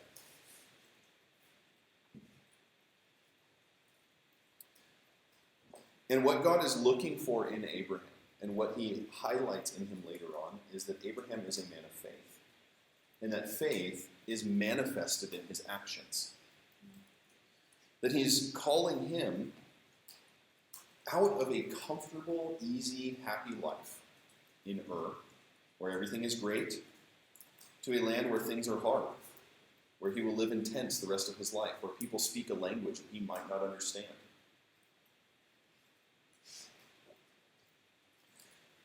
And he's called to trust God. And people will go around saying that God is very concerned with your happiness. God is not as much concerned with your happiness as your holiness. And we can't get those things confused. Right? God calls Abraham. And there will be various times when he meets him and have these wonderful, joyous moments. But what God is most looking for is his commitment. Right? His commitment to follow him and walk with him. And so as Abraham gets into the land and settles the land a little bit, we wind up with a story in chapter 13 where Abraham and Lot are separated. Okay, so they're in the land, and as they look at the land, Abraham says, choose whatever portion you want.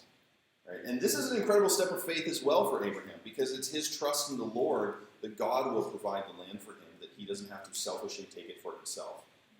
Because he could have said to Lot, let me choose first, I'm older, I am the patriarch of the family, and I will take the land that I want, and then you can have the leftovers. Instead, in his faith in God, he says, you choose whatever portion you want. And so Lot looks at Sodom and Gomorrah and says, I love wickedness. No, he doesn't. He looks at the valley and he sees that it is a lush valley, which tells us that the geography at the time of Abraham and Lot is incredibly different from the way it is today. Okay. And it is likely that that land was destroyed because of the raining down of sulfur upon that land. Okay. And this, the area here at the south of the Dead Sea does show evidence of some kind of dramatic event that shifted the geology of the region. And so there is something that happened there, whether it is exactly what we see in the book of Genesis about Sodom and Gomorrah is uncertain, but there was something that happened. And so they separate, and Lot says bye-bye, and he moves down to Sodom and Gomorrah to live in those very lush, beautiful cities that will become the epitome of evil for the rest of Scripture. But it's not long after chapter 13 that Lot will have to be rescued. But when we think about the separation of Abraham and Lot, I just want to highlight something here real quick for us. Because what you see with Abraham is that while he is leaving Ur and he goes to the land of Canaan, he's leaving his past behind. But he's bringing Lot along, probably as a way to bank on somebody taking over his household. Okay? Lot is his nephew. And since Abraham doesn't have any sons of his own, he's probably banking on Lot to be the one who takes over the family. So when he separates from Lot and says, let us part from each other, this is a symbol of him giving up his security in the present moment. Okay? So he's laying down his own security from that present time by saying, Lot, you go off on your own way. And so it is just another step of faith in God. And as soon as Abraham departs from Lot, God speaks to him and adds to the promises he's already given to him. Okay, so it's a further development. So we see that Abraham and Lot's separation was a step in God's plan of developing the promises to Abraham.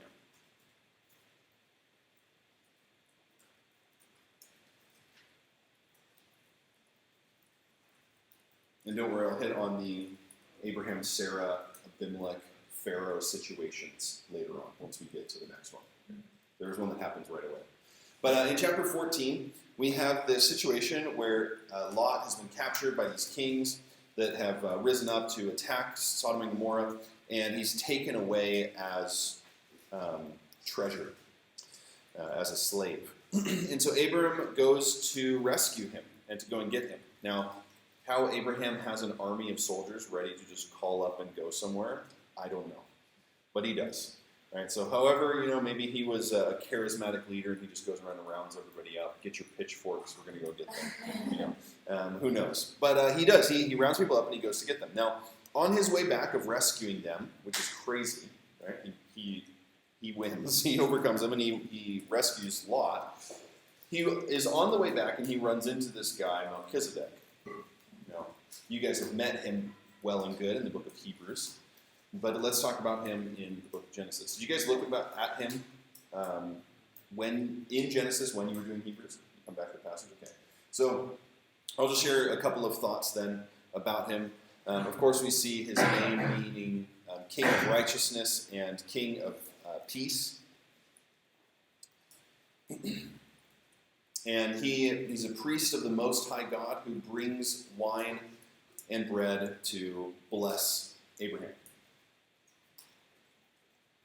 And as the author of Hebrews says, the greater always blesses the lesser. And so the implications is that Melchizedek is more important or more significant an individual than Abraham was, which helps to then solidify his connection with Christ by the author of Hebrews. As well as the fact that he pays tithes to him. Okay. Melchizedek is only mentioned here and in Psalm 110, verse 4. And the big question that many people ask, and for the sake of the conversation, is it a Christophany? And I don't think so. I don't know what Heinz suggested, but I don't think so. And the reason I don't think so is because I think it diminishes the impact of Melchizedek in the story to think that he's a Christophany. The Christophany is a pre-incarnate appearance of Jesus. So it means that before his incarnation, which we see in the Gospels, that he shows up at various times in the Old Testament, whether that is the angel of the Lord or Melchizedek, something along those lines.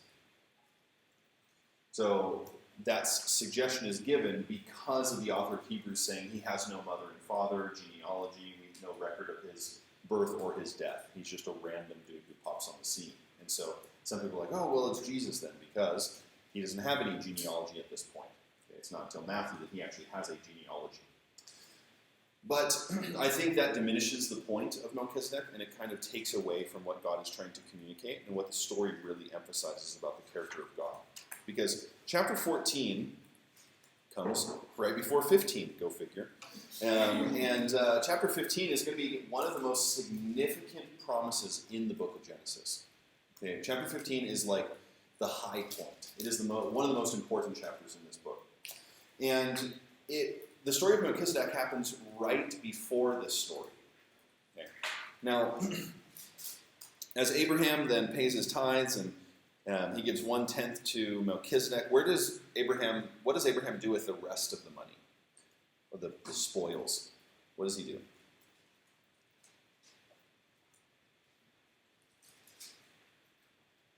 He gives the rest of it to the king of Sodom. He doesn't keep anything for himself. He gives 9/10 of the spoil to the king of Sodom and 1/10 to Melchizedek.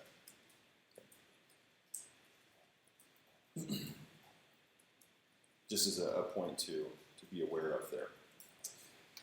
But he gives the first and the best to Melchizedek. Now, what does this story teach the original readers? Why is it important that Melchizedek is the priest of the Most High God in the city of Salem, which is also Jerusalem? Why is that important? What does it show that God is doing?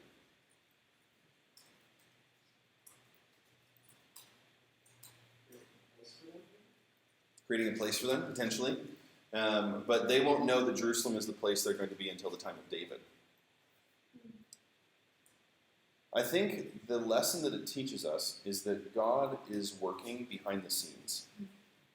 Oftentimes, when we think about God's work, we think he's only doing what we see in the Bible. But you don't have to be a Christian for very long to see that God is working in so many mysterious ways.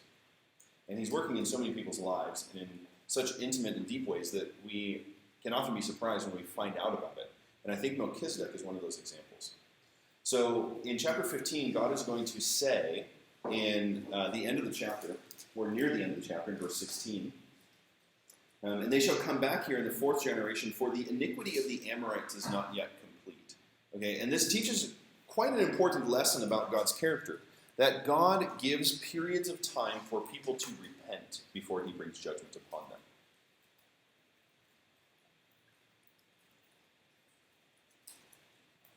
But God is not just sitting on his throne saying, well, I hope you Canaanites figure it out in time.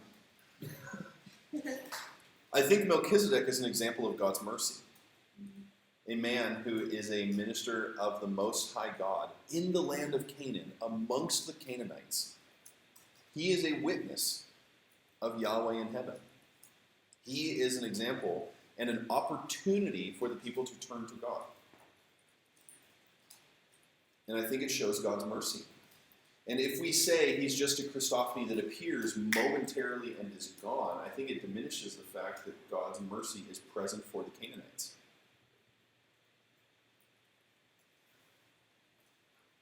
God, even though he knows what will happen to them eventually, does not stop him from giving them an opportunity.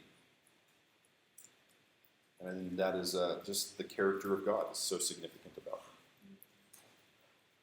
him. With this story, we see the generosity of Abraham, of course, in his giving to Melchizedek 1/10, but then to give the rest of it away to the king of Sodom, I think is quite a generous move from Abraham. And so, as well, we see his generosity in his actions in his life. Should be quite provoking for us, I think, as well. So the chapter 15, then, is really the most important chapter in this book because of the promise that it gives. Okay, this is the promise that Israel will enter into the promised land in the time of Moses. Okay, so super, super important. This is the promise of the Exodus, it's the promise of the freedom from slavery, the promise of entry into the promised land.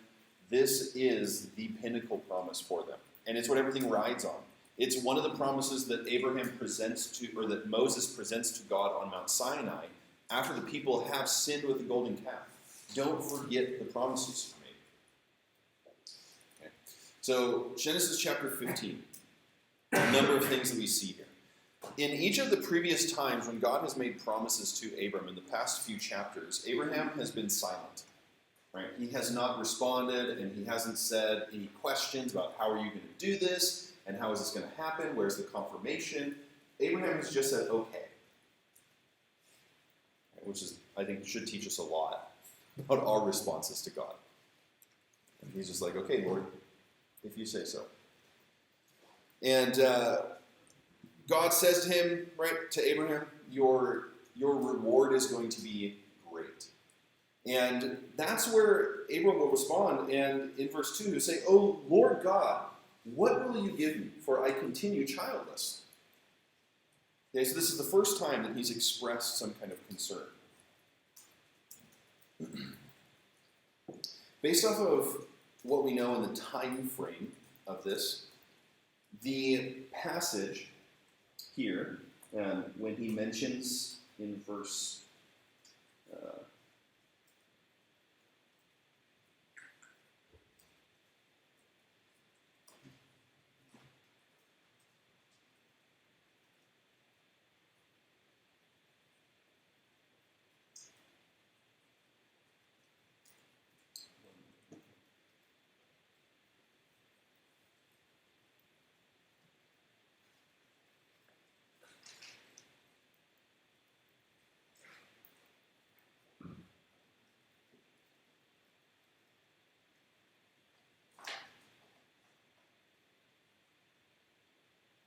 sorry guys, I want to give you the exact reference on it. But at the time when Abraham is receiving these promises here, he's been in the land of Canaan for 10 years.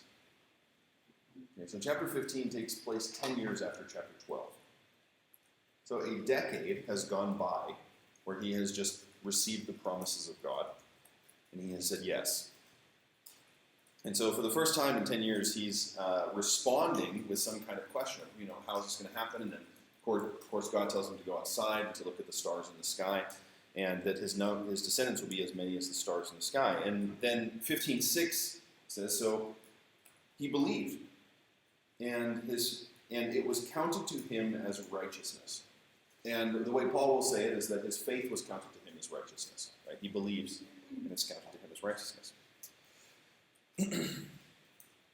And so what we see differently here with Abraham is that Abraham trusts God's judgment and God's statements over his own perspective on the situation, right? For so long. And then he asked God about how this is going to happen, right? We don't see doubt in his heart. We see faith in his heart. And so this question is not coming from a place of God, this is not going to happen. It's God, how are you going to do it? I believe you're going to do it, but how are you going to do it? Because as soon as he goes outside, he sees the stars, he believes, and it's counted to him as righteousness. So all of his life so far, he's demonstrated faith in God. And this is like a reversal of the garden, where Adam and Eve are taking their own judgment over God's statements, and they're saying what's right and wrong. Abraham instead is submitting to God and saying, what you say is right, and I'll put my faith in that. And so Abraham believes God about his children, and we see his faith and his trust in him. And so it is not a bunch of good works that make Abraham righteous. It's not that he did all the right things, because we see his failures over and over.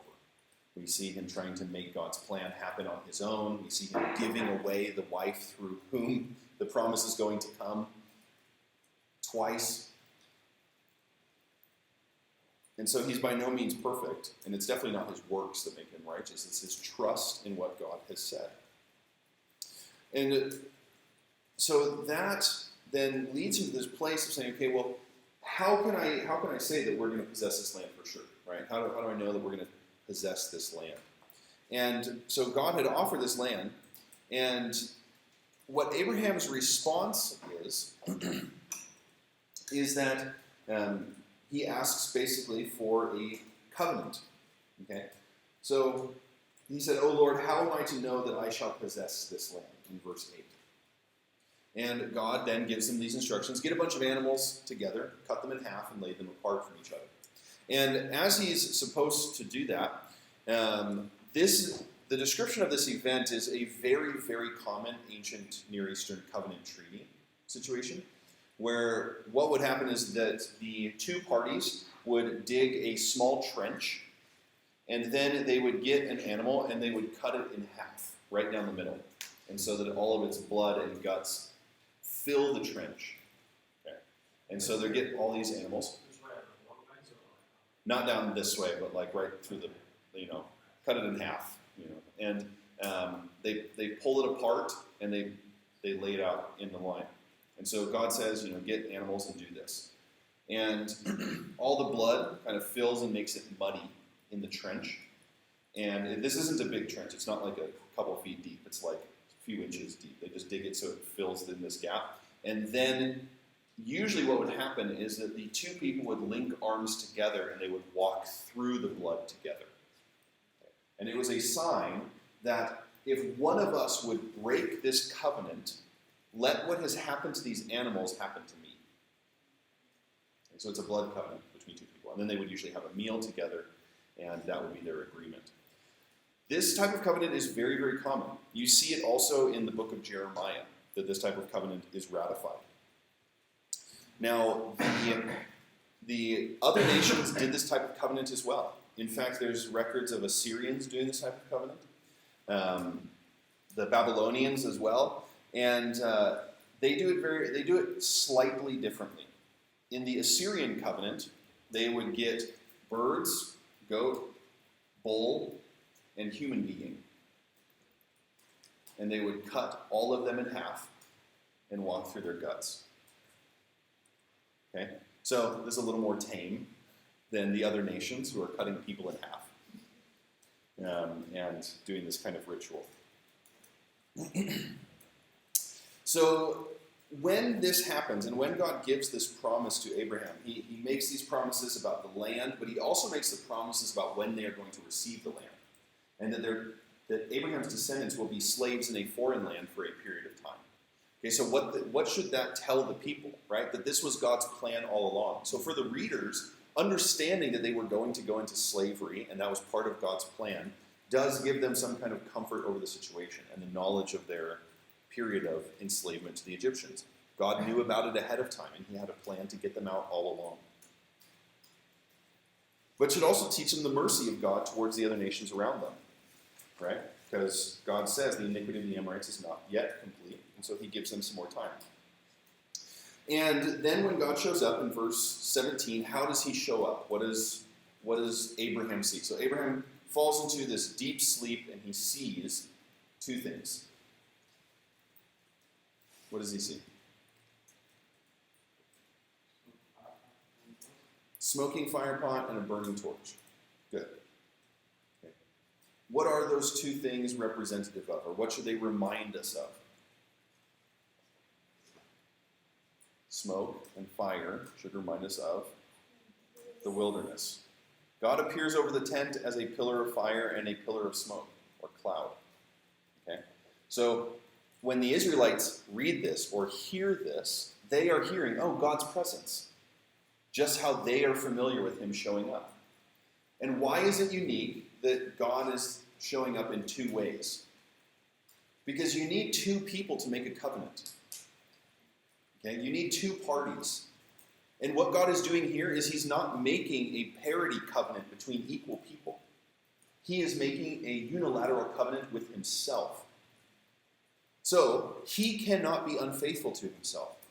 The fact that it is only God making a covenant with himself assures the promise of the land coming to pass.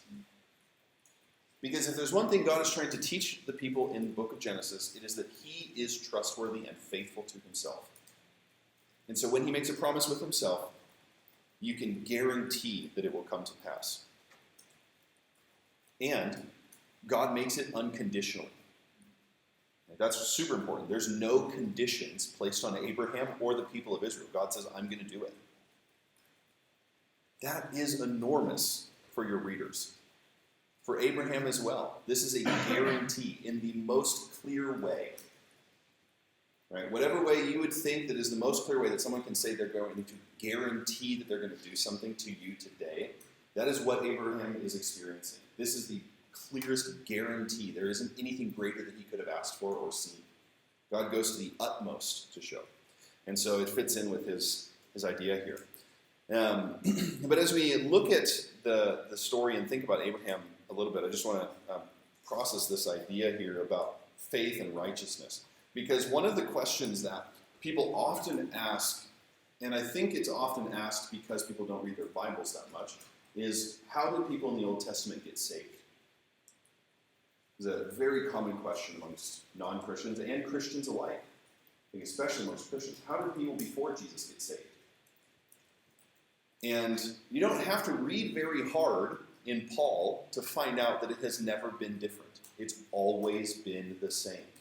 In fact, the whole point of Paul bringing up Abraham is to show that God has always done it by faith.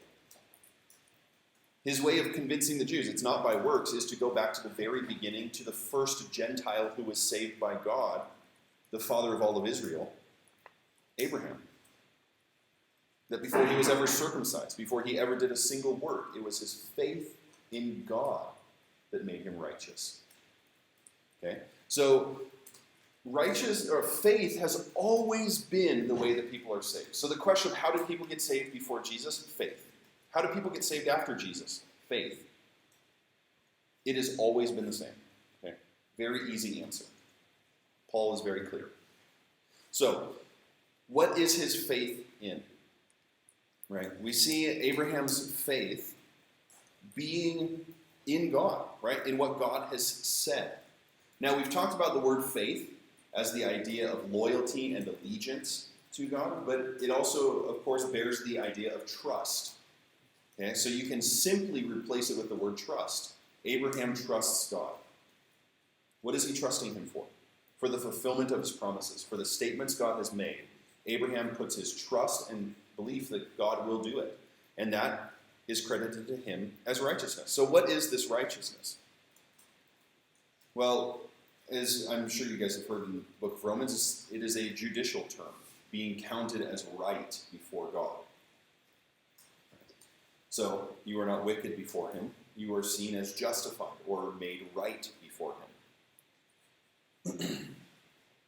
And with that idea, as we've talked about faith a little bit, and this this loyalty and this trust in God, when we think about what faith is, where does faith start? Okay, I think is an important thing for us to reflect on just in how we talk about faith. Where does faith start from? Where did it start from for Abraham? Where does his faith start? Right? Belief. Right? That same kind of idea. In what? Belief in what? Faith in what? What God said. Good. Okay. So this is an important thing for us to understand, is that faith always begins in the place of what God has said. Okay. Why is this important? Because otherwise, we can be in danger of this kind of idea of superstitious faith. If God had never promised Abraham a son, but he was believing God for a son, is that true faith?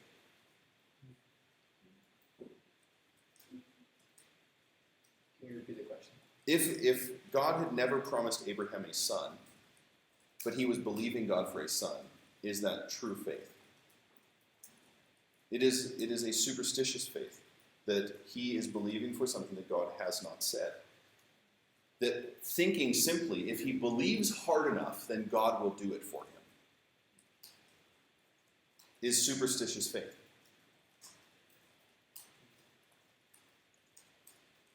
God has not said, believe in whatever you want and I'll do it for you.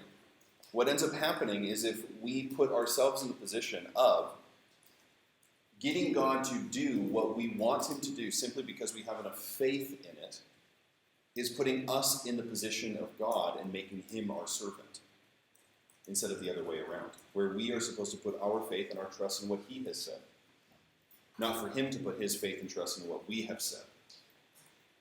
If Abraham had said, give me a son, right, he is in the place of commanding God instead of in the place of faith in trusting God for it. And so we see with Abraham that he's not falling into the pagan way of thinking of trying to manipulate God to do what he wants him to do. We will see that with Jacob. Jacob definitely has a pagan way of thinking where he is trying to manipulate God to do things for him. That when God gives him promises, Jacob responds with conditions. When God gives Abraham promises, Abraham responds in trust.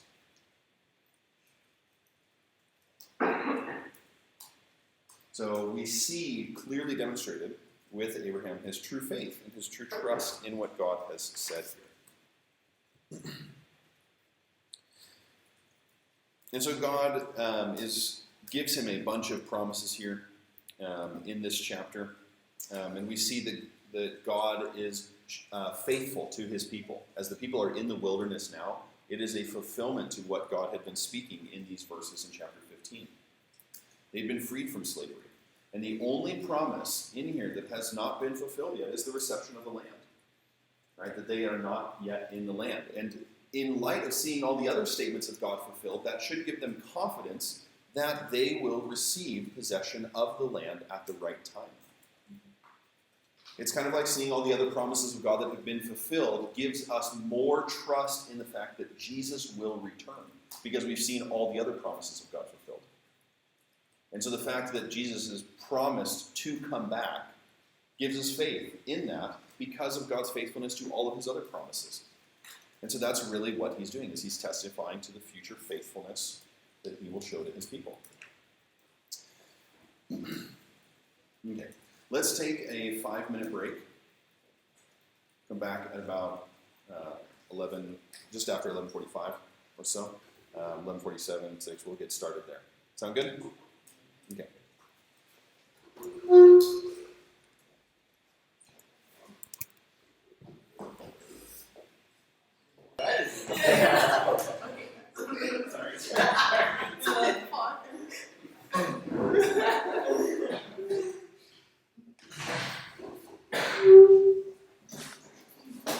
Okay. Any questions over anything we've touched on in the last session or beginning part?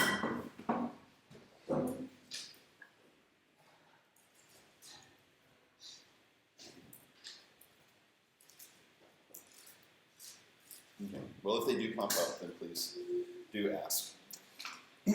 So chapter 15 is that promise chapter. And then chapter 16, after Abraham has been promised this child, then chapter 16, we see Abraham and Sarah trying to do it on their own. Okay? They're trying to fulfill God's plan in their own timing. So if God promised that he would have a son, and it's been more than a decade, and nothing's really happening, then what are you going to do about it? You know, it says that, that they say, behold, you know, now the Lord has prevented me from bearing children. Go to my servant. It may be that I shall obtain a child by her, which is totally possible and an acceptable practice in the ancient world, that if the the wife was not able to bear any children, then kind of her personal handmaiden or servant could have been the kind of it's the ancient practice of surrogacy. Somebody who is carrying the child on behalf of the family. And the reason this is because the ancient world was not familiar with the process of fertility the way we are today. And so they did not think that the woman contributed DNA to the child in the same way that we know today. Okay. So that's why physical descendancy comes from the father. Okay, so the ancient world believed that the man deposited a seed inside of the woman, and that seed would grow inside of the woman, who was you can think of it like agriculture. You plant a seed in the ground, the ground grows the seed, or is the house for the seed to grow, and then it produces a plant. So the woman is just the location where the seed will grow after the man has deposited it. So infertility is always considered a female problem, not a male problem. Because every man is able to produce some kind of seed, not every woman is able to grow the seed. And so it's always a female problem. But there could have very well been many men who actually are infertile. And it's not the woman's fault, but it's the man's fault for not being able to produce the child. We just don't know, okay? So that's the ancient perspective. But you will see a trend of barren women that God will use over and over and over. You think to this baby-making contest with Leah and Rachel, they are giving Jacob their nurses, right, or the maidservant to produce children with. And those children are not seen as necessarily the children of those maidservants purely, but they are seen as Jacob's children, no matter which woman they came through. Okay, so they're seen as his children. So it's not like Sarah and Abraham are messing up by giving Hagar to Abraham. This would have been a completely acceptable cultural practice. But it doesn't show faith in God. And what we're going to see in chapter 17 is God's confrontation of this action that did not put their trust in him for the miracle. So, Hagar bears this child, and this is not, again, it's not necessarily disobedience to the promise, but it is wrong of Abraham to force the situation. Okay, so that it does show lack of faith, where he is trying to make it happen on his own. And so I think that's the real big issue in chapter 16, right, is this lack of faith.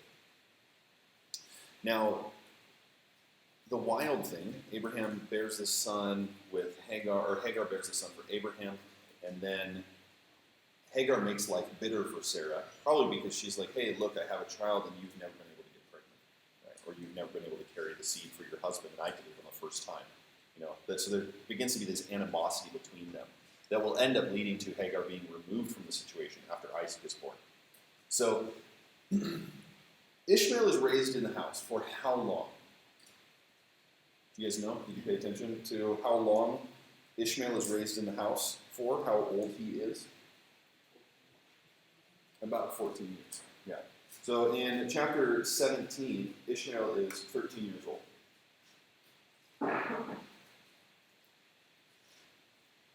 What should that tell you? For 13 years, Abraham is treating Ishmael as the child of promise.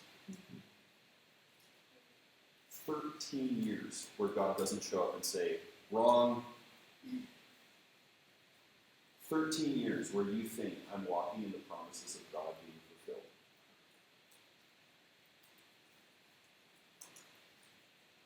That's a long time. It's a really long time. Think back to 13 years ago. Where were you? Some of you might still have been in elementary school.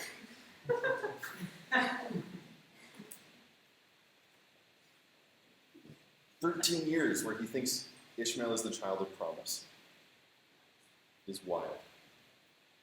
And then God shows up in chapter 17 and is going to give him instructions. A sign that now he's supposed to have. And chapter 17 gives us the first instructions for Abraham and for his obedience and following of the covenant.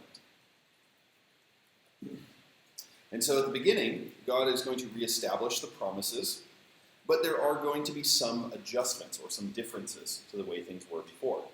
We see that Abraham is now supposed to walk blamelessly before God, and his family is supposed to walk blamelessly before God. This is the first commandment that God gives to Abraham in any of the promises.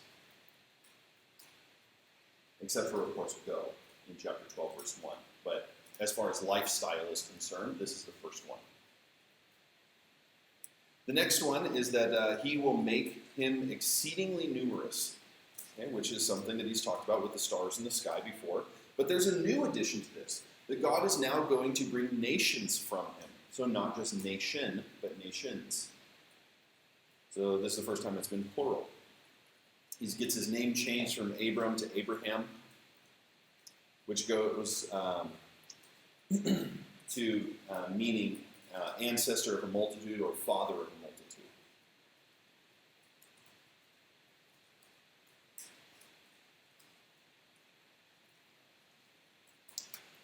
The covenant now for the first time is stated to be passing on to the descendants, so that the next generation will receive the same promises. And then this is the first time that the land is said to have been given to the descendants instead of Abraham. The promise is that his children will come back to the land in chapter 15, but this is where it's specifically spoken, it's given to his descendants. And then God for the first time says, I will be their God. Okay, so Abraham is starting to get promises about the next generation. Now that would be quite comforting. You've had Ishmael 13 years in your home, and now you're getting some promises about him and his future and how things are going to be, only to come to find out in the rest of the chapter that he's not the promised child, right? So what does Abraham do in here? Let's see. I have this this kind of side note here on God Almighty, but I don't know if I mentioned this quite briefly. But and this is just kind of a sidebar on our teaching. El Shaddai is the name that God had appeared to Abraham as, or that he had been called. And then it was kind of understood as or known as before he was revealed as Yahweh in Exodus chapter 3. And in Exodus chapter 3, where God reveals himself as Yahweh, he says, Israel has not known me by this name yet. Beginning of Exodus, it will say, they've only known me as El Shaddai. And I think that's in chapter 6 of Exodus. It's like right in chapter 6, verse 1 and 2. So El Shaddai, what does El Shaddai mean? Well, we translate it as God Almighty, but that comes from the Septuagint rendering of the word Shaddai, not from the Hebrew understanding of the word, because the Hebrew understanding of the word is ambiguous. We don't know what it means. And so we translate it based off of the Greek. And the closest word for Shaddai, or Shaddai, is this word, the root word of it is the word shad. And that word means breast. So, but it doesn't really make a lot of sense to be calling him God of breasts. Unless, of course, you think of it in the ancient Near Eastern terms of a God who provides for his people, a God who cares for them, who nurses them. All of the pictures that come along with breasts in the ancient world as a symbol of fertility and a symbol of nursing and provision, not primarily as a symbol of sexuality. While it is also that, breasts were commonly portrayed in a way that showed provision and fertility. But that doesn't give a very consistent picture for us in the Old Testament, because God never talks about himself in any kind of sexual term, okay? Or anything that could be portrayed in a sexual way. So there is ways that we find out what ancient words mean in Hebrew, because there are no ancient Hebrew lexicons. We can't just go down to a library and pull out an ancient Hebrew dictionary from the shelf, because it's a dead language. So how do you find out what a word means in a dead language? You look at shared words from other languages. How were other languages using the same word, and what sister languages use those similar words? Okay? So we go to the language of Akkadian. And Akkadian is the ancient language of the Chaldeans, where Abraham is from. Okay? So Abraham is from the land where they spoke Akkadian, and he probably spoke Akkadian. And so in Akkadian, the word shad is connected with a word, shadu, in Akkadian, not Canadian, and it means mountain. Okay. Now, it's not hard to see the linguistic or etymological connection between breasts and mountains. And so Shadu, kind of having that connection point is not surprising. But this makes a lot of sense with how God shows up to his people throughout the early chapters of Genesis and Exodus, and then even into the time of the Kings, where God will regularly show up in mountain moments. And even the other nations know God as God of the mountains. There's a moment in 1 Kings where 2 Kings, right at the beginning, where Syria is coming to attack Israel. And they get decimated by Israel in the mountains. And so they come back the next year and they say, let's fight them in the valleys because their God is a God of the mountains. And they go to fight them in the valley and they get decimated again. Because God's like, I'm not just the God of the mountains. Right? So that's kind of this portrayal. Is I think that based off of their ancient historical understanding of God, they would have viewed him as a territorial deity and primarily in mountain locations because that's where he shows up to people. Israel and the land of Israel, where they take, I mentioned yesterday, is they primarily just take the mountain regions. And that's really where they dwell at for most of their early existence is in the mountains. Probably because they think that's where their God is powerful. But all that to say, that's how God is showing up. Mentions himself here at the beginning of chapter 7 as God Almighty in 7:1. All right, so back to this covenant promises that God is making with Abraham here. So we see these instructions. He's supposed to keep the covenant now, and that means to walk blamelessly before him. And so this is the first response that's required. And how are they supposed to keep that covenant that God asks of them? And the two things, walking blamelessly before him, so following his commands or what he's asked them to do. And then the next one is circumcision. So circumcision becomes a mark for the covenant. And this is another apologetic moment for the people of Israel because other nations were practicing circumcision. Circumcision is not a unique thing that had never happened before. It's not like God's like, I want you to circumcise everybody in your household. And Abraham's like, what is that? Sure, I'll do whatever you ask. And he's like, oh God, it's not like that. He knows what it is. And other people are practicing circumcision in this region of the world, and Egyptians also circumcised all the males. They practiced it a little differently. Okay, so not every nation practiced it the same way. Okay. But God calls Israel to take on this act. And the point is not the act itself, but the purpose of the act. Okay, so this goes back again to like Genesis 1, that God is reorienting their understanding of the purpose. Okay, so for example, Moses could have been, they could have been practicing circumcision in Israel or amongst the Israelites, and they're like, why do we even do this? Is this just something that we picked up from the Egyptians? And I think the question is answered through the covenant here with Abraham, showing this is something that God instituted with us as a people. He set this up. Okay? And it's meant to be a mark of the covenant.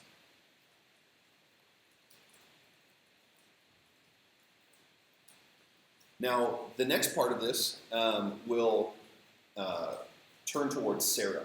Okay, so we do see this as something for the whole household, even foreigners inside of this household. So we see with Sarah then this shift, and now she is said to be the one who is going to bear this promised child, okay, which is a huge promise because she no longer has her menstrual period. So she cannot physically bear a child anymore. In the text it says that the way of the woman has departed from her, which is that she no longer has periods. Okay? So she cannot bear children. And some suggest that's why God waited so long, is so that the only way that this could have happened is by a miracle of God. Because they've been in the land a long time, more than 20 years. At this point, right? That's a long time. And so this takes an incredible amount of faith for them as now they have come here and been for so long. And I think we should think about Sarah and think about her response in hearing these promises given to her and to Abraham, because she has had to endure 13 years of bitterness inside of her home. And now God comes along and gives her hope. For us, we may not think that having or getting a promise of a child would bring that much hope to them. But for a people where children are the future of the entire family, this is an incredible moment of hope for her. And I think gives a good perspective for the OR about the value of God's people, every individual in the family. As well, on top of this, what we see from Abraham in response is faith. How do we see the faith of Abraham? Because right after God gives this promise, then he circumcises everybody in his household. Okay? So immediately after the instruction, Abraham does it. Again, demonstrating this faith in God's word. In chapter 18, the promises of the Son are confirmed again. That they will have this son when God within the next year.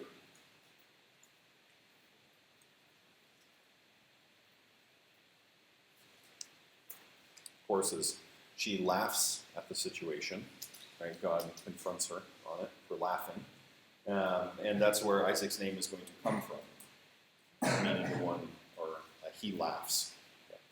After that point, we get the story of Sodom and Gomorrah, this destruction of these cities, and I had mentioned it, I think already, that we see Abraham's heart of mercy and understanding of God's character to petition God to withhold his judgment from the city. And this it teaches an important lesson that will go on and persist throughout the Old Testament, is that those who are the righteous servants of God will always plead his mercy over wickedness. That we do not see the servants of God coming to him and saying, yeah, judge them, they deserve it. Look at how bad those guys are. Why don't you give them everything you got? They cry out for God's mercy. Moses is going to do this. Abraham does this. The prophets do it. David will do it. And so this is the beginning of that kind of precedent, is that each person will cry out for God's mercy. And God is going to rescue Lot. Even though there aren't enough righteous people in the city to save the cities, he will still save the ones who are righteous, considered to be anyways. They don't seem very righteous after the destruction of the city and the situation with his daughters. But at that time they are, right? So God saves them. And as Lot and his daughters go away into this cave, they get their dad drunk and they get pregnant from him. And now, why does all of this happen? What's going on with this scenario? Probably because they thought that there were no longer anybody alive. The destruction of Sodom and Gomorrah may have been so severe that they thought they might have been the last human beings, and that there may not have been any more men to whom they could have gotten wed and produced children. And so, potentially, they bear children from their father because of that, so that they can actually carry on the family line. The other thought is that maybe because Lot doesn't have any sons, that they're going to carry on the family line through sons for him. And we see from both of the children that are born, one of them will become the Moabites and the other one will become the Ammonites. Okay. Both of these will be people that the OR knows and that they are actually kin with, right? They're relatives to the Moabites and they're relatives to the Ammonites. In fact, Ruth is a Moabite and David will have Moabite blood in him. Right? So don't forget, as you read over the next few months, the Moabites and the Ammonites are the relatives of Israel. But it shows the shameful past from which they had come. Now, when we get to chapter 20, and we see the story of Abraham and Abimelech, and Abraham giving away Sarah a second time, we see God's preservation of Sarah both times in these situations. Now, both the situations in chapter 12 and now in chapter 20, Abraham acts in unbelief. He's trying to defend himself. He's trying to work things out on his own instead of trusting God in the situation. And that's what should be noticed, is that Abraham is not trusting God, right? And when he puts Sarah into a detrimental situation, then God protects her. Now, was Sarah the barren one, or was she just had not gotten pregnant? Who knows how it happened? But what God is doing in the moment is he is protecting the heir of God's promises to Abraham. And so when he protects Sarah in chapter 20, it is because he's just given the promise to Abraham about Isaac just a couple chapters earlier. And he said, within the next year, you will have this son. And so that must not be seen as possibly coming from a foreign king who has slept with Sarah, but through Abraham. This is one of the only times in Scripture where it says that God withheld somebody from sinning. It's quite interesting, and it's a pagan. It's not an Israelite. And it just begs the question of us, how do we treat or respond or act with the promises that God has given to us? The things that God has given to us or gifted us with, or the promises that he's given to us, or the provision that he's given to us. What do we do with those things? Do we scorn them and just treat them however we think is best, or do we seek the Lord about it? Not that Sarah is an object, right? Not in that sense, but in the way that she is the one who will bear the promised son. And so I think that having that perspective in mind is really important for us. Chapter 21 gives us the birth of Isaac, this boy who is named Laughter.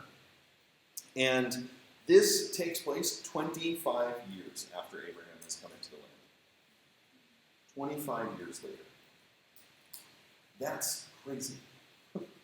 25 years before he has the son of promise who will take on all the promises he's received over the past 2.5 decades. And this was an impossible thing. There was no other way except through God, which is what gives all the glory to him. And so we see the element of testing of Abraham in the period of waiting, that Abraham had to wait for this child for so long. That just emphasizes his testing of his faith through the midst of it. And at various times we see the failure of his faith and the success of his faith. Right? Abraham is not always the perfect picture. But he is somebody who continues to come back to God and to put his faith in God. Now, one question that seems to be a little concerning is, why does Sarah demand that Hagar and Ishmael be sent away? Seems quite mean. Not very godly of her. She's not a Proverbs 31 woman. This is because in ancient Near Eastern law codes, as from what we know, for example, from the law code of Hammurabi, is that if a child is born to a nurse in the household, then they were required to share the inheritance with that son. Okay. So what Sarah is doing is she's essentially saying, send him away so that he does not share the inheritance with Isaac.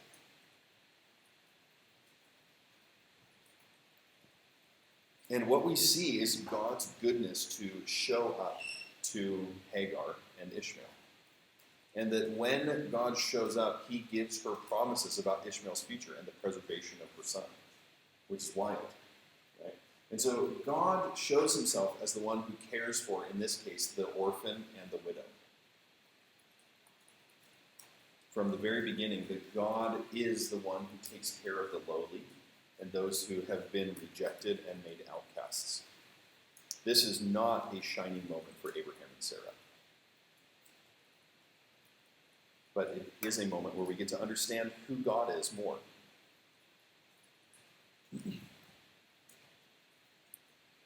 Now, the telling point, I think, is that you see that Abraham is troubled at Sarah's request, right? He's not like, okay, great, sounds good, let's get him out of here.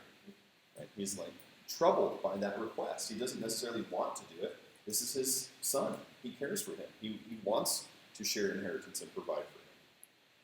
Right? But at the behest of Sarah, he does send her away. Now, the last chapter we'll cover here and talk about is chapter 22, sacrifice of Isaac. Takes on a whole new meaning, doesn't it, Ernest, once you have a kid? Yeah. I was thinking about that, and it's Yeah. hard. Yeah. How many percent even now, it's like a few years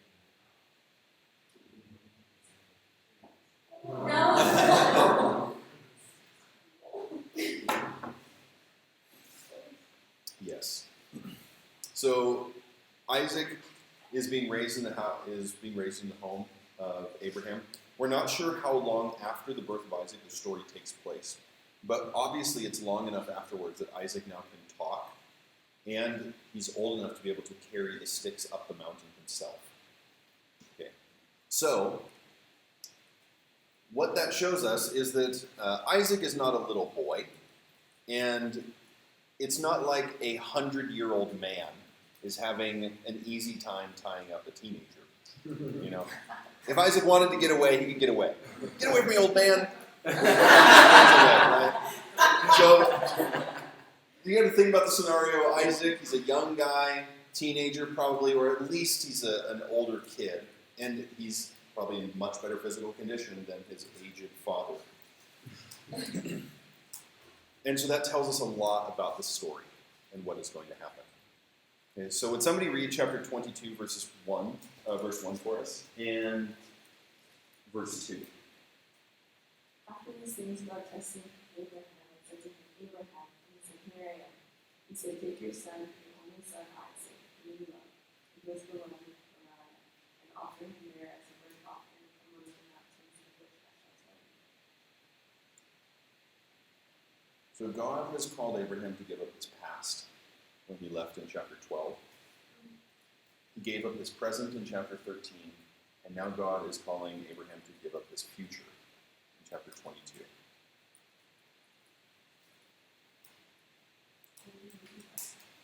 Yes, God called Abraham to give up his past in chapter 12. Abraham gives up his present hope in chapter 13. And now God is calling Abraham to give up his future in chapter 22. He's already sent Ishmael and Hagar away. Right? This is just his only hope in his future.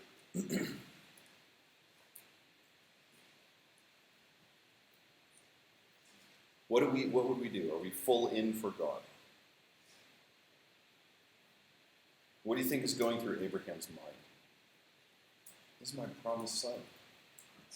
You know, I've been believing for the son for 30 years, or 25, and then we've had him, right, for at least 5+ years. You know, this is everything I've been banking on. Everything he's been banking on his whole life, in light of the promises of God.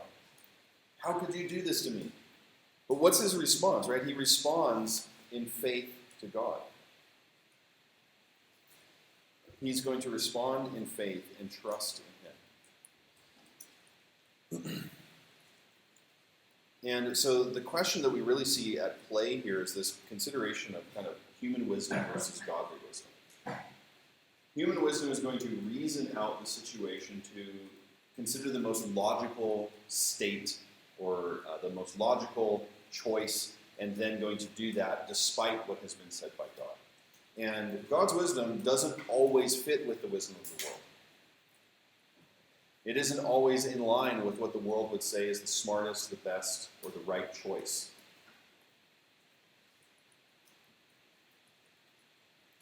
Human wisdom is that a nation cannot come from a dead child.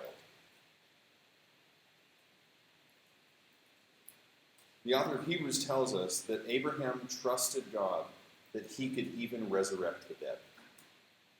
To say that even if I kill his son, there is somehow that you are going to provide. Right? And that's the interpretation of Abraham's response here, is this godly wisdom to say that I'm going to trust you even though it does not make a lick of sense in the eyes of the world. Even though I cannot figure it out on my own, I trust that you will work this out. And that is his response, is this faith in God despite his lack of understanding on the front end of the situation. The author clues us in on something right at the beginning of this chapter. Did you hear what was read aloud? What does the narrator say? He's testing him. Okay. Abraham is not privy to that information. All right? He doesn't know this is a test. God does, though. Okay? And the reality is, you guys, is that every test of God is a pop quiz.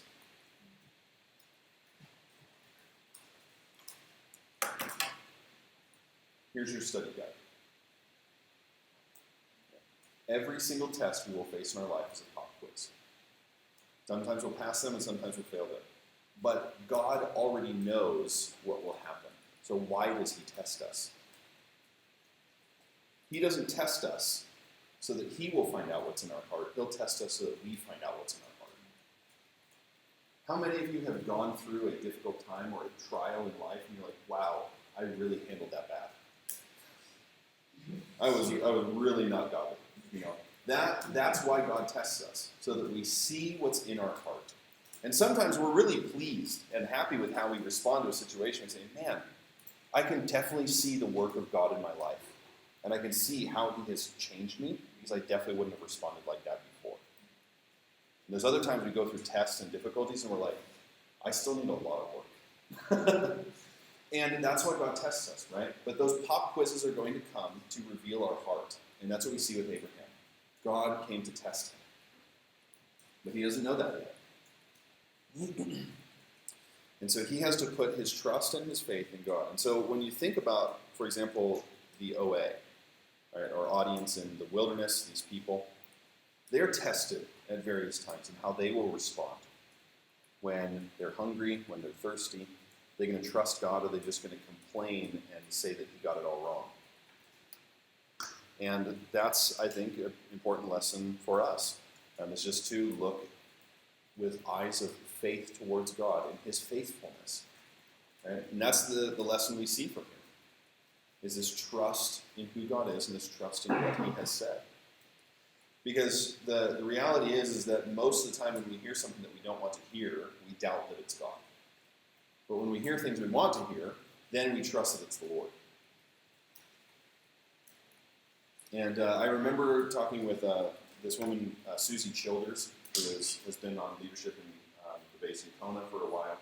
And she was telling me that they're telling a handful of us this story about when she was very young in YWAM. She was picking up Lauren Cunningham from the airport to come to the base for some speaking engagement. And it was somewhere in Europe. And she was driving in the car with Lauren, and she's like, Lauren, how is it that you hear the Lord so clearly? All the time. You just hear the Lord, and it's like the easiest thing for you. And she said, Lauren looked over at me, and he said, Susie, it's easy. You just silence yourself. You silence the enemy. You ask the Lord to speak. And 99% of the time, the first thing you hear is the Lord. After that, doubt comes in. And you might be skeptical of that. No way. That's not how God speaks to me. That's not how God speaks. You are sitting in the seats of the fruit of that lifestyle. You wouldn't be in this room if he wasn't living that way. And so his example of that is evidenced by the immense impact of YWAM being the largest mission-sending organization to ever exist on the planet Earth in all of human history.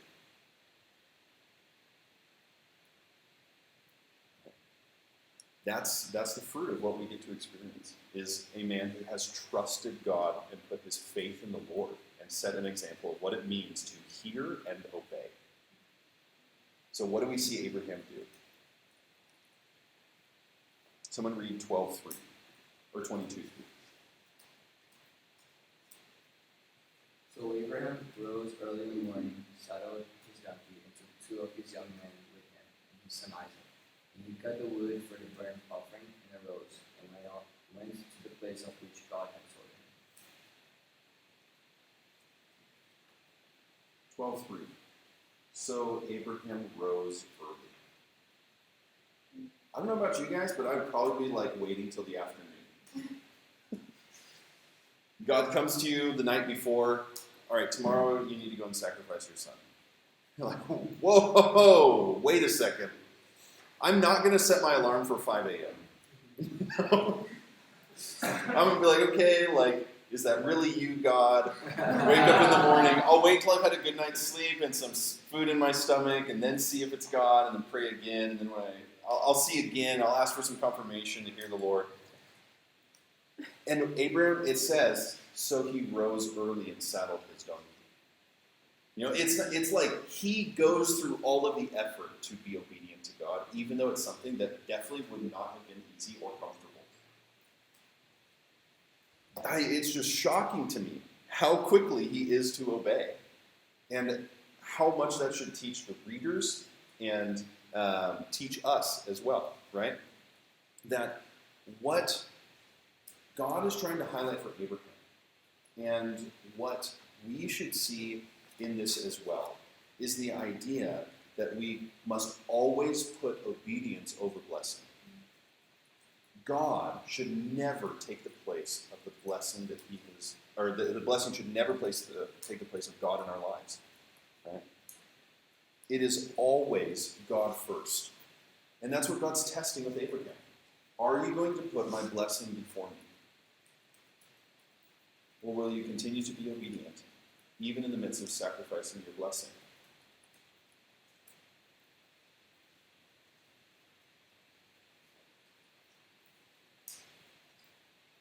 And I think that is a very challenging question, a very hard question to ask. And so, will we as well make the sacrifices in our lives for the sake of obedience when it costs us things that are comfortable or nice or easy, things that make our life easier? Are we willing to be generous with our finances as long as we can still cover our costs? As long as I can still take care of myself, then I'll be generous.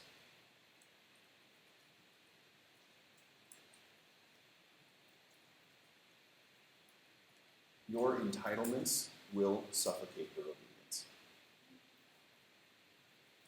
An entitlement to blessing, an entitlement to certain comforts in life, an entitlement to have certain things will always be a suffocator to our obedience, if those things are held on to as what they are, entitlements.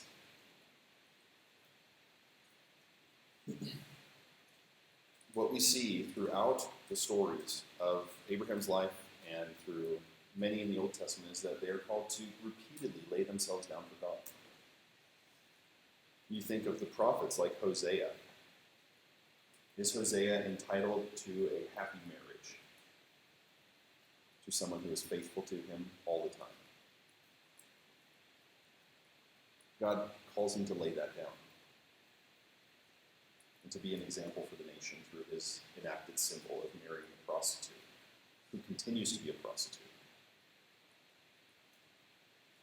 God calls people to do some incredibly challenging things. And so as Abraham goes up the mountain to sacrifice his son carries the sticks up the mountain. You know, Isaac knows what's going on.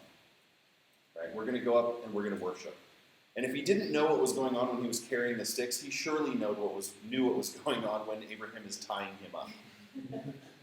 And when he's laying him on the altar. I mean, the thing is Abraham's he's over 100 years old.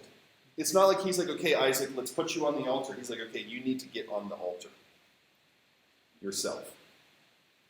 And Isaac would have had to put himself on the altar. And he's laying there on the altar, tied up, and Abraham is raising a knife over him. And that's when God provides a sacrifice and says, now I know. Now I know that you trust in me more than the things I've given to you. That's a wild statement.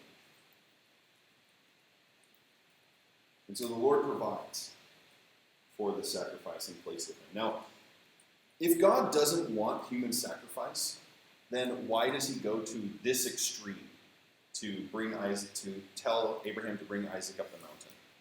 Okay. The example that God sets through this moment gives much more of a profound understanding of how much God hates human sacrifice than him simply saying, I hate human sacrifice.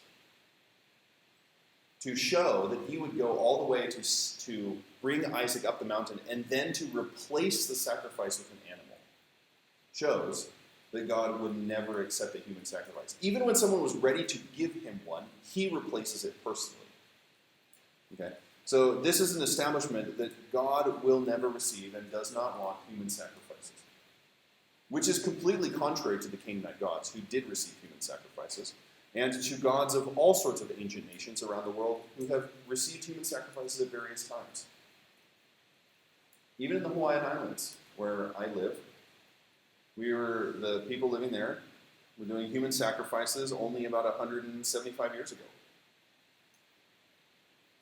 It is a very common practice, but God makes clear that he will provide in that place.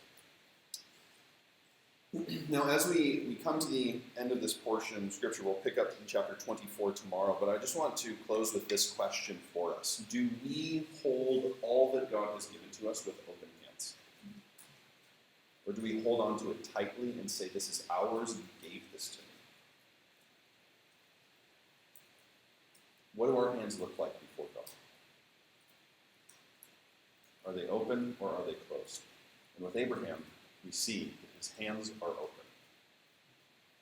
And that nothing that he has does he hold on to. Let's pray. Lord, thank you so much for this book. God, we are humbled before you as we see the faith and the life of those who have gone before us. God, and have lived examples of faith, Lord, even in the midst of their failures. God, you still kept them. And we're so grateful to know that, Lord, as we walk with you and know that at times we will fail also. And God, I pray that you would help us to continue on the path of faith that we see with Abraham despite his failures, that we could walk the similar path in our own lives, Lord. And God, that we would hold all that we have with an open hand. God, I pray that you would meet each one of these students in the book of Genesis. God, would you reveal your heart to them, God, and your heart in this book for them, Lord. I pray that just the engagement with you and knowing you would become so real for them in this book.